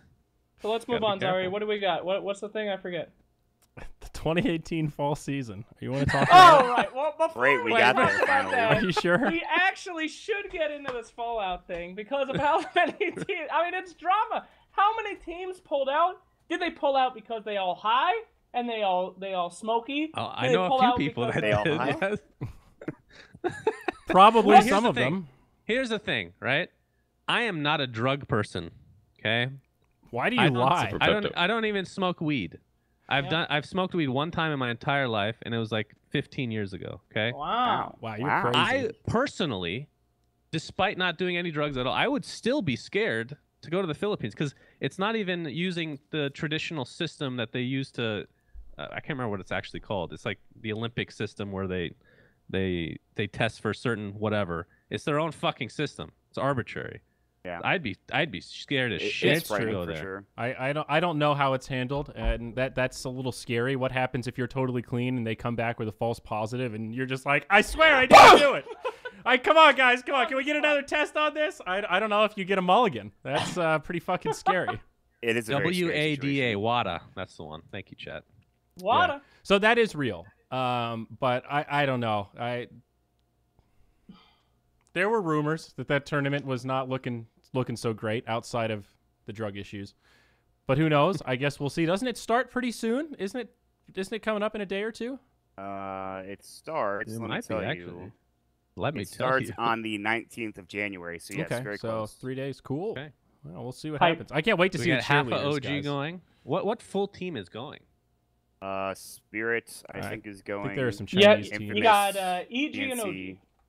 No, Oh, yeah, well, OG EG. Oh, doesn't that's right. have a I few talked players. to EG about this, and obviously it's it's a whatever tournament, but their first time playing together, first time together, I should say, was at Captain's Draft. I didn't realize that. I thought they had Mhm. been together a little bit longer, but with Misery coming on, of course, as captain, which changes everything on that team. So I think they look That'll good be an too interesting one to at see. CD4. yeah, they honestly. look too They bad. almost beat Secret. Like Yep, it was it like was very one good close. team fight from knocking Secret out in 0-1. Yeah. So I think So- Samil did well in the offlane role. I was pretty happy to see him do well. It's right now TNC, Pain, Infamous, OG, EG, Team Secret, VGJ Thunder, which is a Chinese squad with ROTK, and then there's a wild card team from Indonesia Or Indonesia. called Barracks, VG Barracks. that I've never heard of before. I don't recognize An any of the players. Indonesian team. All Indonesian, yes. Wow. Good luck to them, huh? So that'll That's be cool. kind of interesting. Hey, you I know, mean, I just Go ahead. Well, I was going to say Indonesia's rising up. I looked at the like geography breakdown of Captain's Draft metrics, and I think Indonesia was like 4th or 5th on our country list breakdown. Oh. Maybe not ideal for the traditional sponsor metrics, but Did you know that Indonesians are famous for their ramen? I did not. Packaged ramen. Wow. The stuff that we all eat is from Indonesia, apparently. Oh, I think the, had a conversation about this with somebody. I actually didn't know I that. can't remember the brand because I don't eat that much Manchurchan ramen. or whatever it's personally. called. I don't know. Yes, Maut. So I think we have one last topic to talk about. Well, hold on. Now, God. I got a few. Now, you guys, what do you think about the teams that stayed in? I don't even know if it's a value play. I mean, let's be real. If you're a fan of OG, you're probably doing drugs anyway at this point. So is it like, are they even going to have any fans there? Well, they have 2 stand-ins, right? Yes, they do. Kezu and Mad. Kezu and Mad, yeah. Mad Oh, is. Mad. We haven't seen Mad play since Midas mode, and let me tell you. He's playing the 1 this time, though, Slacks. Ooh. At least has it listed on Wikipedia. I suppose we'll see. With Kezu on the 3. I mean, playing the tournament is worth it if you are like a tier 2, tier 3 team that hasn't made really good payouts 500K. yet. I mean, yeah. That's money's what good I'm there. saying. It's practice. Well, I think like EG, I still consider a tier 1 team. They just haven't had time to play together, but that's a perfect opportunity to do that, right? To bond in person as opposed to via the interwebs. So I mean, I think there's value for them what to if it's go. a bad experience, though? Then it's a real good way to start off people hating each other. Really? Why would they hate each other? They just channel that and hate the orgs. Yeah, the organizer putting it up. I you know? agree.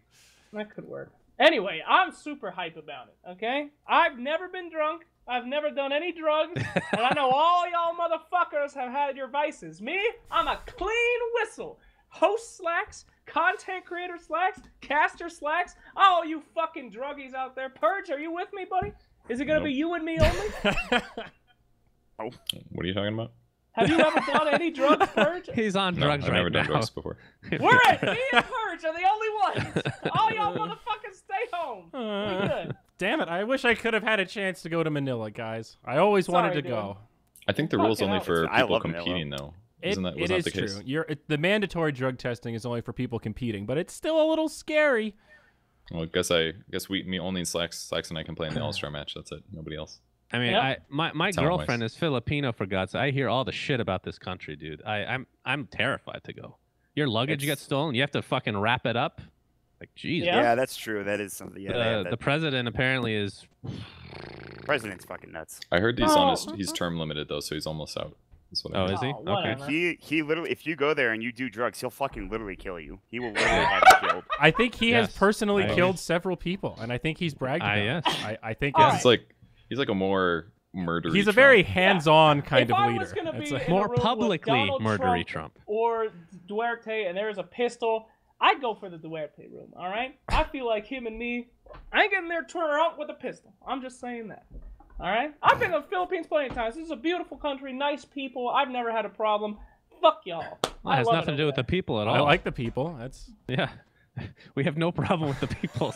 y'all bunch Yeah. of fucking racists. A bunch What's of your issue, truckers buddy? and Just racists. relax, dude.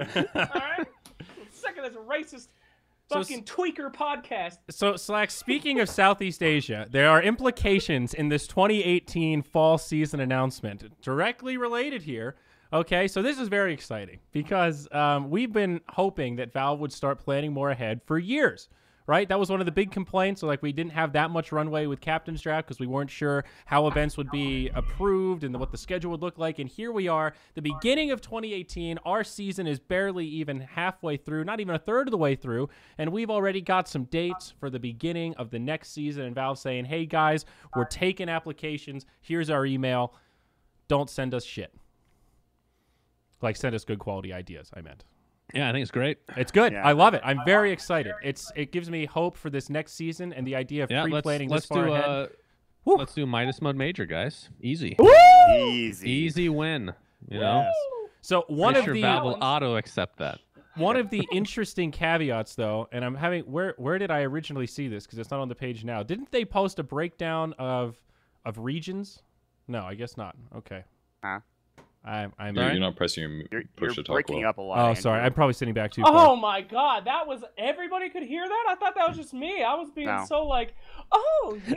Oh, interesting. Oh, okay. Thank God. But I was losing my mind. I think the big decision, though, all majors now 16 teams, 100%, which I think is a totally good call. If it's a major, it should have these big teams. Well, you don't like that, Slacks? Fuck that, dude. It's so hard to make tournaments with 16 teams. We hardly got through one in a captain's draft with 8. Holy shit. If we had to do 2x the work that we did a captain's draft, I want to fucking die. Yeah, that's true, actually. It's a lot of work just for 8 From an teams org standpoint, that's like a... How do we make fucking any money off of this tournament? It's suicide. But for the viewer and the players, yippee! So good for them. Well, yeah, I guess that's sort of true. So apparently in the original post, I guess it's been edited, but they did have a requirement for the different regions, and it was stated that both C and China have to have 2 qualifier slots, where all the others were minimum 1. Oh, I bet you guys won't like that, you fucking racist. It's been removed down. Apparently, it's been taken down. So it was public, and then they edited it, I guess. Just in case, to keep it just in case they, yeah. If something happens at TI where every team from SCA or South America is just last, I don't know. We'll see. Isn't that just want to? Isn't that peculiar though? Like, I mean, China, I think you can make a case for, but C as a region, is it that much better than like Europe, for example? Like, why does that region get 2 qualifiers? Well, in because theory? Europe and CIS, I think Valve considers that kind of the same region, and then NA and SA, kind of the same region. Okay. Right, in some respects, so that's why they feel like. I mean, okay, we haven't even gotten to the sense, discussion that we've had in the past about teams moving to South America. Why has that not fucking happened yet? Yeah, somebody I'm do curious that. About that as well. Somebody Maybe fucking do that. You would make so many potential points. Well, you think qualify Valve for could stop that from happening? Do you think Valve would be able to talk to the team and be like, hey, don't do that bullshit? Or do you think I think it's allowed. I think it helps the scene. I think if a team that is way better than everybody else moves to South America, that's actually good for their scene because they'll catch up eventually. There's no better way to get better at the game. I think they just need to play in more. They just need to get some more lands, honestly. Like Pain. They're getting dumpstered, Mott. I don't know if you know. True. They were getting fucking dumpstered. At some point, they're going to have to get better, right? I don't know. Maybe that's just So me. I actually have a question. With Captain's Draft, Pada, the player on Pain, he is the CEO. So he is not normally one of their main players. Was that a visa issue, or was that some other reason why he was playing and not? They wanted to switch players at the last minute, and we're like, we're not. It's just too late notice. I mean, I don't even think they would have made points. There's a rule where if you don't have the same players, certain amount of players from the qualifying team, you don't make points. You just make prize pools. So I'd have to look at their roster again. I don't think they would have made anything, even if they placed top 4. Interesting. So I don't know. I mean, South America, I think, is still a huge mess right now. This is the time to invest in a team, Suns fan. You could be the savior of Peru, dude. No, come on, man, dude. Maybe an American team or a European team moving there. We need a Zephyr team to go to South America. That's what I agree. I'll go on site. I'll live in beautiful Peru. What do you think, Kevin? You ready to get another team going again, buddy? Let's go, Kevin. To do, man. I got shit to do. Okay. The reverse syndrome. But yeah, I would pay to see Slacks and Kevin in a team in South America. Hell yeah, boy, let's go. We can call it Dios Carne Asadas. What does that mean? Our team. DC. I don't know. What letters start with DC in Spanish? That's a lot, good. I'm sure. Yeah. Most You're the racist now. It's based on English a lot too, so. All right. Well, but isn't this exciting though, Slacks? Doesn't this show us some stability? Hasn't like this overarching question upon us been what's going to happen at the end of this season? Will there be more events? Will there be less events? Will it be more organized? Will it be more chaotic? What's going to happen? And now we have at least a little inkling of like, well, we're starting to plan it out. It's January and we're already thinking about December. I don't know. What happened last year was it was like around TI. They were like, "Hey guys, anyone want to run a major in 3 weeks?" It was kind of like that, wasn't it? Yeah. Well, yeah, kind of actually, yeah. Yeah. But it was less. Ghost cabrones. The structure I had real issues with because the way that you tried to get a major or a minor, you would send an email blindly to Valve. You don't know what the requirements are at all. Some people put in decks, some people just wrote in text, and you don't know what dates are available, what people are asking for. I asked for like 3 different dates, didn't get any of them. Got stuck with the shittiest of the entire year, which I'm like, hey, let's give Captain's Draft the worst time of the year. See if they survive. We survived. Nice. We got the worst of it, boys. Called I'm your hoping to bluff. get rewarded. Maybe they'll just cancel and we give them January 4th. Joke's on you, Val. We're going to gush you dumbasses. Yeah, I don't know. No, but this is good. This is really, really good, I think. I was hoping that they'd change the system. May I be the one that says that? I thought that the system was like going to be a proving grounds for the companies that went out and they did successful events, and then it would be like the good times before where Valve's like, congratulations, ESO, you get this major, PGL gets this major. I mean, they tried that the first time, and you know, the problem was that some of the guys kind of dropped the ball. But I thought that was going to be this season, was everyone gets to do whatever they want, and then Valve would be like, yeah, you did a great job, you did a great job, here's what it is. And now it's just the same system. How is it the same? Okay, here, I'll agree with you on one point. I think one major a month is way too much. It's a lot. Like, that's pretty crazy. But I think that what you're saying is going to come to fruition. I think if we or whoever that did a good, like a pretty decent tournament submits again versus somebody who couldn't even get the major to run, like the Fallout stuff, I think that we would be chosen probably over them because of merit-based, on a merit-based system. I can't say for sure, but one could. God, WCA is going to come in the last minute and secure a major. If that happens, I'm going to Artifact. I'm done with this game, guys. Okay. WCA, no. I'm already going to Artifact. I mean, aren't we already doing that? Aren't we all going to Artifact? Fuck See ya. See ya. See you later, Dota. Don't take away Where's our my beta threat, key, Mott. Slacks? Mott, we have to always, you know, be like, we're going to Artifact. Fuck y'all. Later. Mott, it's about the journey, not the destination, dog. You got to dangle the carrot. You're right. I'm sorry. My bad, guys.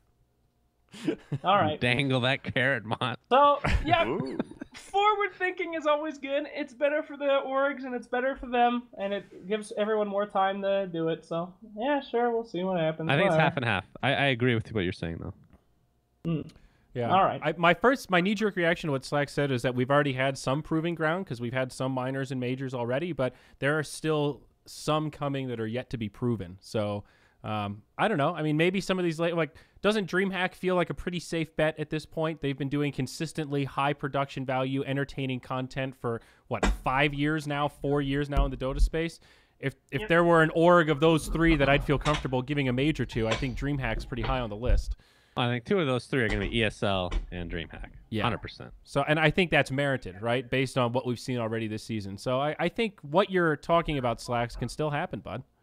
Okay, well then I feel good. Thanks, Dennis. Oh, all right. Well, anyone have a story to share? I think we're going to wrap this one up pretty soon. Hagen! You just share the Hagen story. That was Hagen!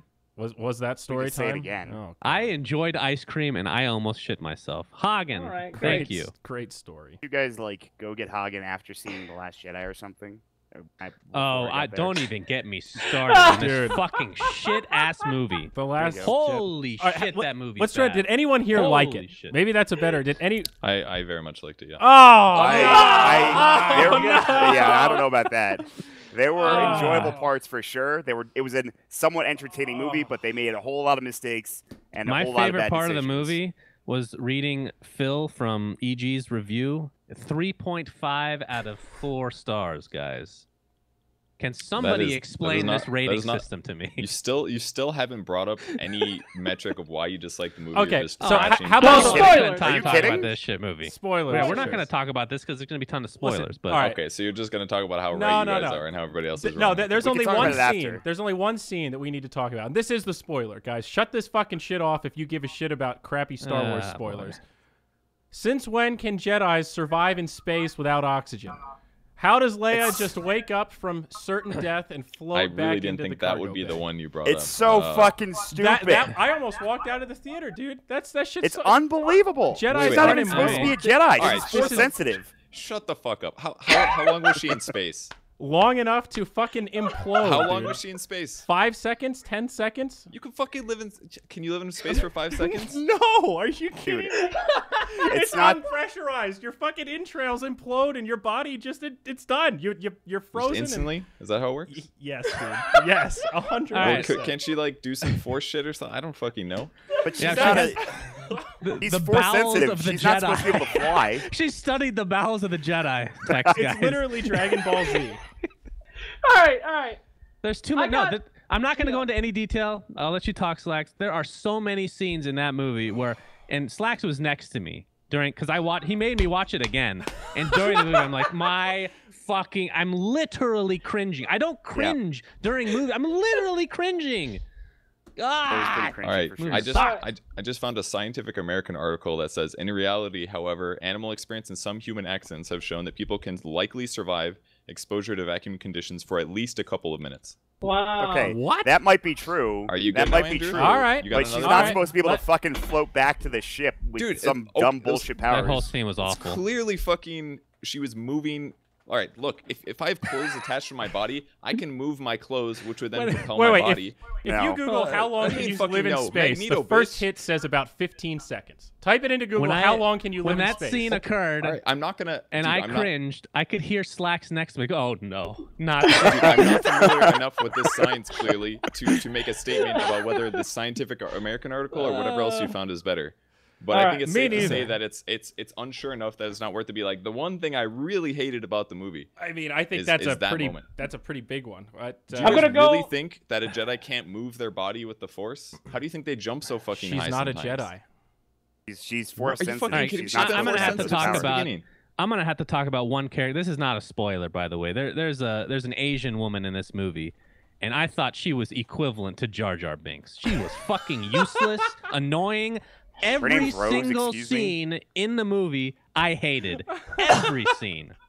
Delete 1/3 of the movie, maybe it's marginally better. Did you hate the storyline, or did you hate the lines and things that her character had to say? The dialogue was horrible. The character was useless and stupid. Every single scene she was in was awful. Terrible actor as well. Literally everything you can think of, I hated. I hated that character. Holy shit, dude. I thought I hated this movie. You're on like another level of hatred right now. I mean, I thought it wasn't great, but my girlfriend's Asian, by the way, so you can't really say that. I want to watch this movie with you now. Okay. My God. That's why I wanted to watch it with him. All right, you can criticize the side plots. I'm not going to argue that some of the character progression stuff was weak. I won't disagree with you there. That was in my opinion, the biggest weakness. But you guys are really focusing on a bunch of. Well, what was your favorite part about it? What was it? What was the overarching point that made you like it? I loved that. Unlike the Force Awakens, which was a fucking cookie cutter in a lot of ways of A New Hope, I found that boring, and it was I enjoyed that The Last Jedi took a lot of those expected outcomes, those expected storylines, and they changed a lot. Like I don't. Are we just gonna keep spoiler talking? At this point, I think it's okay. Like basically, what I really liked about it was that they took this like, here's the overpowered Sith master, here's the Sith apprentice, here are the Jedi, and then it always becomes this like, the Jedi and Sith are about to battle, and they're like, don't go to the dark side. It's like, I'm fucking sick of like them saying that before they fight it. Like, give me something else. It doesn't just have to be about Sith, Jedi, dark side. I want something that's like deeper than that. And now it's like this new shade of, hey, the Jedi and the Sith exist in the world, but it's not just about this. The storyline right now is not so much about Jedi, it's about the Empire and the Rebellion. Is what it is now. And all I have to say is that Luke Skywalker where that can develop in a new way. Luke Skywalker himself hated this movie. That's not true. I think Mark Hamill really. What do you mean that's not true? No, it is true. Didn't he tweet that it was a steamer? Yes, he hated it. I think he did, dude. He said he thought, this is PR talk, he thought that Rian Johnson had a lot of bad or difficult ideas for him to do, and he said in the end he thought it was probably fine or something like that. But the subtext there is that he did not like the choices Rian Johnson made. Which Let me put on my theater hat here. Now, what a lot of people don't understand is they're too stupid to get the movie. And I gotta agree with Purge. The entire thing is building up to expectations, and Kylo says it all the time. Burn the past, forget about the past, and that was the thematic theme of the whole movie. They set up the big bad, they killed him instantly. Do you think it's going to be about good and bad? It's not. Because the whole point of the movie is to burn the past and start anew. Yes. So, Purge, you are correct. And that's what a lot of people don't get. That's the whole thematic point of the movie, that everyone's such a fucking stupid. It's just like the sand thing with the fucking, in the prequels, people are like, oh, sand is so coarse. And half the people don't even get that it's a reference to him being on Tatooine. They just think it's some stupid-ass line. You can delete every Marvel joke in this movie needs to be deleted, number one. That was fucking horrible. I hated every scene that had the joke anyway, in it. I dislike some of them, but not all. My thought, please. Please continue. It was still a super bad movie. Because even though I understand it thematically, You can't build up the audience expectations so wonderfully crafted and give them like a year to think about all the cool shit, and then literally just like take a fucking dump They shit on you. They shit on you so hard. And I understand that's the theme of the movie and that's what it should have been. But in order to say burn the past and have something cool come out, they just burned the past and then we got a shot of fucking Kylo Ren's titties. That was our big reward. Like they had to have something cool in the end for us to be like, wow. My favorite part of the movie. Yeah, that's the thing. He shit on the last director big time. But my favorite part of the movie was the scene between Kylo and Rey where he's talking about her parents. Like, what the fuck? After all this buildup of 1.5 movies, they just shit on everything. So disgusting. I like the idea. I don't give a shit about Star Wars. I like this movie. Would you prefer if they were blood related? Yeah, I want them to have some incest. That's Absolutely. That's not important. Line of every fucking trilogy. They don't need to. She could be anything. Anything. They build up all this shit, and then what happens? She's literally nothing. So do you want her to like develop some storyline of where her parents left and why they left? Like, I don't know. It's so fucking. It's interesting. Yeah, I think it's. I like that character. Too. I like Rey. Instead, do they're not like, "Hey, you're literally nothing. You spend your entire movie with a useless Luke Skywalker on this fucking worthless island with these retarded little guys walking around. The whole point with Rey. This movie is so bad. Let me milk some more cows, some more space cows, guys. Dude, the whole point. The whole point of Rey is she's like this hybrid now, right? She's like intrigued by the dark side, but she's still a pretty good person. But she's pretty much rejected this holier-than-thou Jedi bullshit, but at the same time, she kind of rejected Kylo on the dark side. So what is she, man? She's like the best of the Sith and the best of the Jedi in this new. No, that is not the storyline. She's a fucking goody two-shoes. Like no. the whole time she's been like. Then why is Mark Hamill so upset about her going straight for the dark pit? You know, he's like, I've never seen anyone else go directly for the dark side like you. I can't train you. So here's the thing: like this movie, you could literally delete 80% of the scenes, and the movie would be just as enjoyable. It starts in the same place. It's such the a rebellion are running. Movie. They have to travel through all this place, but at the same, it starts and ends at literally the same place for the rebellion. Nothing changes. I just liked that plot point. Yes, I thought the casino. Fucking the casino. I mean, any scene. What was her? I don't even want to learn her name. That's how little I care about this character. But that Rose. entire. It's Rose. I'm going to tell you. I don't want to know. I don't. Titanic Rose, whatever you want to call her. Okay, last question. That whole. So what's the deal with the ending part? How is he a fucking like projection, but his lightsaber still works? I don't understand this. His lightsaber didn't work. What are you talking about? Doesn't he fight Kylo Ren at the end? Aren't they fighting lightsabers? No, but he's a projection. Everything. He dodges everything. Yeah, you fucking scrub. Dude, if you watch it again, he doesn't even have footprints and shit. Like it's literal. Okay. His appearance was different. The appearance of him at the end was what everybody expected him to be in the movie. This like, hey, I want to watch that end scene again. 1,500 viewers. Here's Luke. Here's Luke that is the head of all of the rebel. Like if Luke was like this like head of the alliance, then the whole movie would be about Luke like making decisions and shit. It's better if he's like this like hermit guy who's like, I don't want to help, and then at the end he does this like cool thing. I thought that scene was fine. I thought that scene was fine. Question. I hate it less now that I realize. This is the number one. Purge. Big spoiler here. This is gonna say if you're either psycho or a smart man. When Yoda came on, were you hyped or were you like, oh no? What was your interpretation? When Yoda comes on, he's like, oh, I forgot about that like, shit. oh yeah, it's Yoda. I don't remember the way I it felt literally about laughed that scene. out loud in the theater. I will say, gotta sell more lunchboxes, guys. They didn't say it was not CGI bullshit at the very least. They actually used the puppet from the original trilogy, but I think it was still fucking stupid. No, I agree with you. It was fucking dumb. That whole situation. I'm gonna strike lightning down on your fucking place. Oh, that's great, Yoda. Thanks so much for that, you fucking dumbass. You guys are just like. So bad. It's like watching a B. No, this is why it makes me so angry because it's like a B movie. Which, if people called it a B movie, I'd be fine with it. But people actually enjoyed it. I'm like, how? The Room is better than this movie.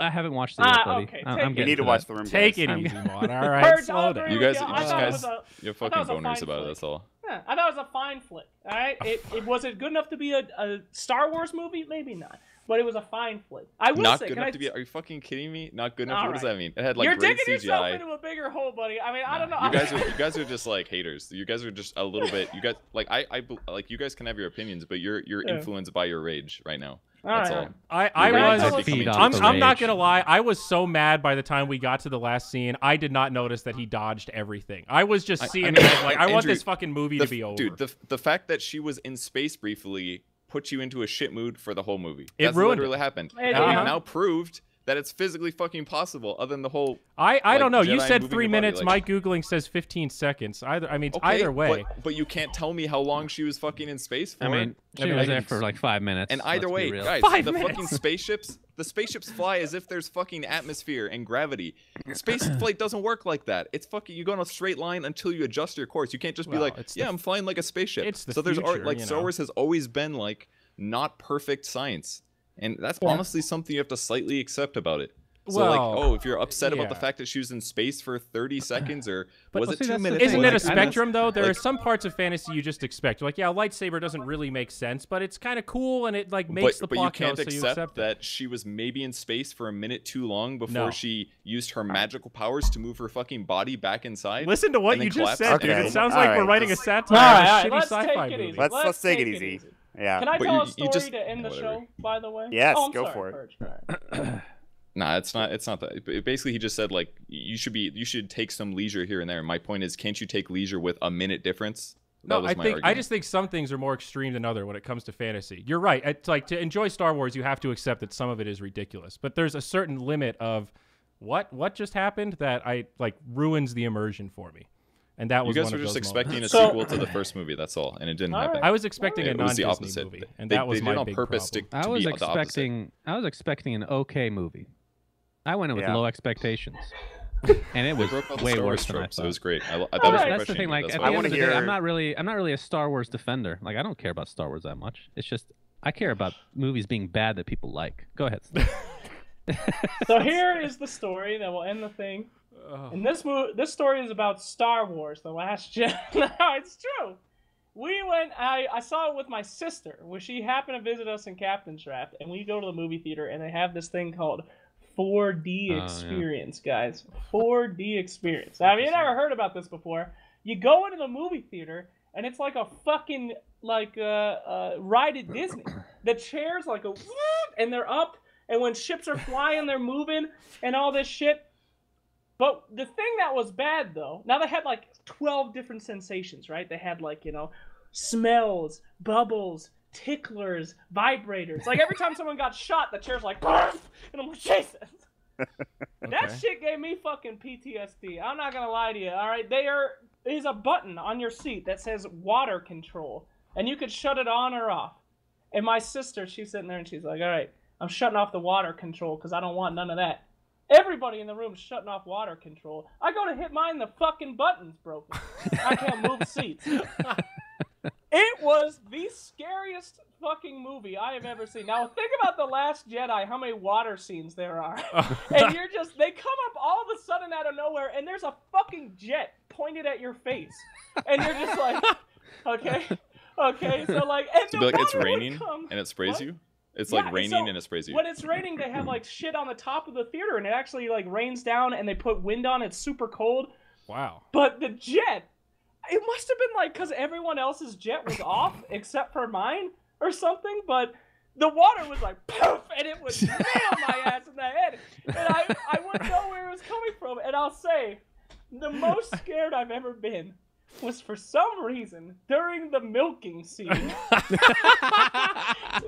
When the fucking thing, I did not expect, I'm eating popcorn and fucking he yanks on it and milk comes out. I'm like, poof! And I yell in the theater. I'm like, ah! And people think I'm a fucking crazy person. Because from their point of view, they're just having a guy milking somebody, and then imagine the milk comes out, there's a kid in the background going, ah!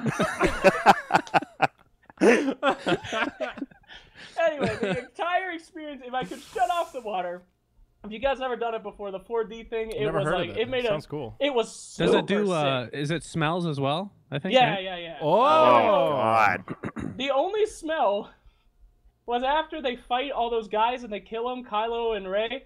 It just smelled like shit. I don't know if they were like going for a dead body, but I was like, oh, like burnt shit. But highly. What happened during the Leia scene? What did they do for that? Nothing. Just I will dead say though, inside. it was super Just cool. sprinkled broken glass on everyone. Yeah, every time that you see like any kind of movement in ships, your chair is like in the same ways and shit. It was cool. But it's actually cool though. It's not like you didn't find yourself like distracted or wishing you could just fucking watch the movie instead of being in a race car. Well, I did already see the movie once, so it made it a lot more interesting. And then 2, it was like an extra $20. Who fucking cares? It was like literally going to the ride at Disney with the Star Wars ride where it's like that and shit happens. But it was super cool. Highly recommend. Just shut off the water and be careful about the fucking cows, dude. Super scary stuff. I would love to have joined you for my 3rd viewing of Star Wars. Yeah, anyway. Can you imagine if you did that when it was like the one on Naboo, like the Phantom Menace or whatever? Where there's like literally they're just underwater the whole. Yeah. Yeah, maybe, but I couldn't think of a better movie to use that though. But I really did not know that was a thing. We really are transcending into the future of movie theaters. That's another level. My word. All right, boys. Well, thanks for that, Slacks. That was a nice positive note to wrap up that Star Wars exchange. That got pretty heated, fellas. It sure did. That's good. Phew, the most heated topic of the show, fucking Star Wars. With like the Dota, all the drama we went through, none of us give a shit, and we're like, oh, Rose! Oh, fuck! All right. Somebody's asking me why I watched it twice. Stop rewarding shitty movie. That is Slacks' fault. It is. He spent the entire night trying to convince me. I can't remember what got me. I think I'm not gonna lie. I would love to see Star Wars with you, Shannon. I got to see that. What was that movie you hated? Silence, the one about Japan. Oh my! Like seeing his face in a theater when he is like not enjoying a movie is more satisfying than the movie. If you guys want to watch 3 hours of just the most god awful experience you'll ever have, if you want to kill yourself after 3 hours, watch Silence, please. All right. Shannon, please. Did you grow up religious or anything like that? Were your parents religious? No. Okay, so that's problem number 1. The story is basically about Silence. fucking missionaries going to Japan, converting Let's them to not Catholicism. go into this again. Hold Nothing up, no, happens in this movie. All right, this is the crucial point, okay? The tension in this whole movie is based on the fact that the Japanese people believe that if they put their foot on a Bible, that they go to hell forever instead of going to heaven. And if you can't in any way wrap your mind around people genuinely believing that, then the movie is shit to you.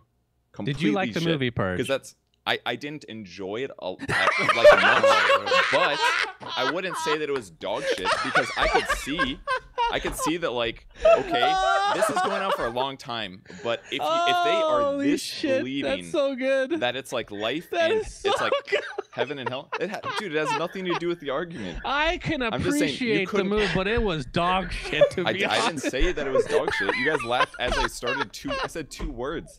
I wouldn't describe it as like I really like the movie. I would say like I saw what they were going for, and I see why you completely hate it because you couldn't in any way be like, why don't they just step on the? You just say, why don't they just step on the book? What's the big deal? Just pretend that it's more about why make a movie about such a boring fucking subject. Well, there you go. Why did I watch this? Dude, it's literally what I just said. It's boring to you because you in no way find it interesting. But that was the fucking world like hundreds of years ago. Like all religious people were probably like that. They're like, I won't step on a Bible. I'll go to fucking hell forever. Why did you read that description and think, this would be a really exciting movie? Did you go see it with me or something? Yeah, I think it was when I came to Phoenix to get my global entry thing. Remember, we saw Silence. Right. We got Viet food and then saw Silence. It was great. I mean, there's only a few movies in my entire life where I'm like, I legitimately want to get up and leave.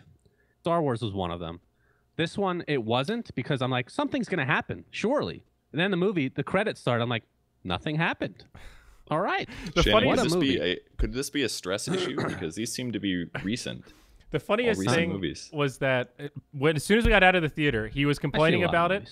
And then he opened up Twitter and saw Fear's tweet that was like, I literally fucking walked out in the middle of silence. 0 out of 10, worst movie I've ever seen. And Shannon immediately just closed his phone and said, that's all I needed to read on social media today. Confirmed garbage movie. That's why I don't get mad about it that much, because nobody else likes it either. It's Star Wars, it gets... Yeah, Fear is everyone else in the universe. Yes. And a that's very good normal enough for human. me, man. Yes. That's good enough for me. Very representative of the average. Oh, my. All right, fam. Well, that's it. Thank you for joining us for this roller coaster of What the Duck. It's 2018. We should have these guys come in sometimes, every so often. A lot of Moonduck things in the works, but we're enjoying some time off here in the wake of Captain's Draft 4.0. Next event, I think, is the PUBG event. Maut, we got a PUBG event coming up. That's right. I think, What date is it, Andrew? I think it's actually next Tuesday, a week exactly from today. Blacks, don't you fucking come here, all right? I'm sick of your shit. Don't even we'll think see about if Sir Action Slacks will be there. TBD on the talent announcement. But yeah, we'll have PUBG coming up. It's going to be another one of the Beat Invitational tournaments, so it will be well run, well managed, and we're going to be providing the talent, doing the coverage right here on Moonduck. Outside of that, we'll see you guys next time. This will be on moonducktv/podcast and YouTube. Bye-bye.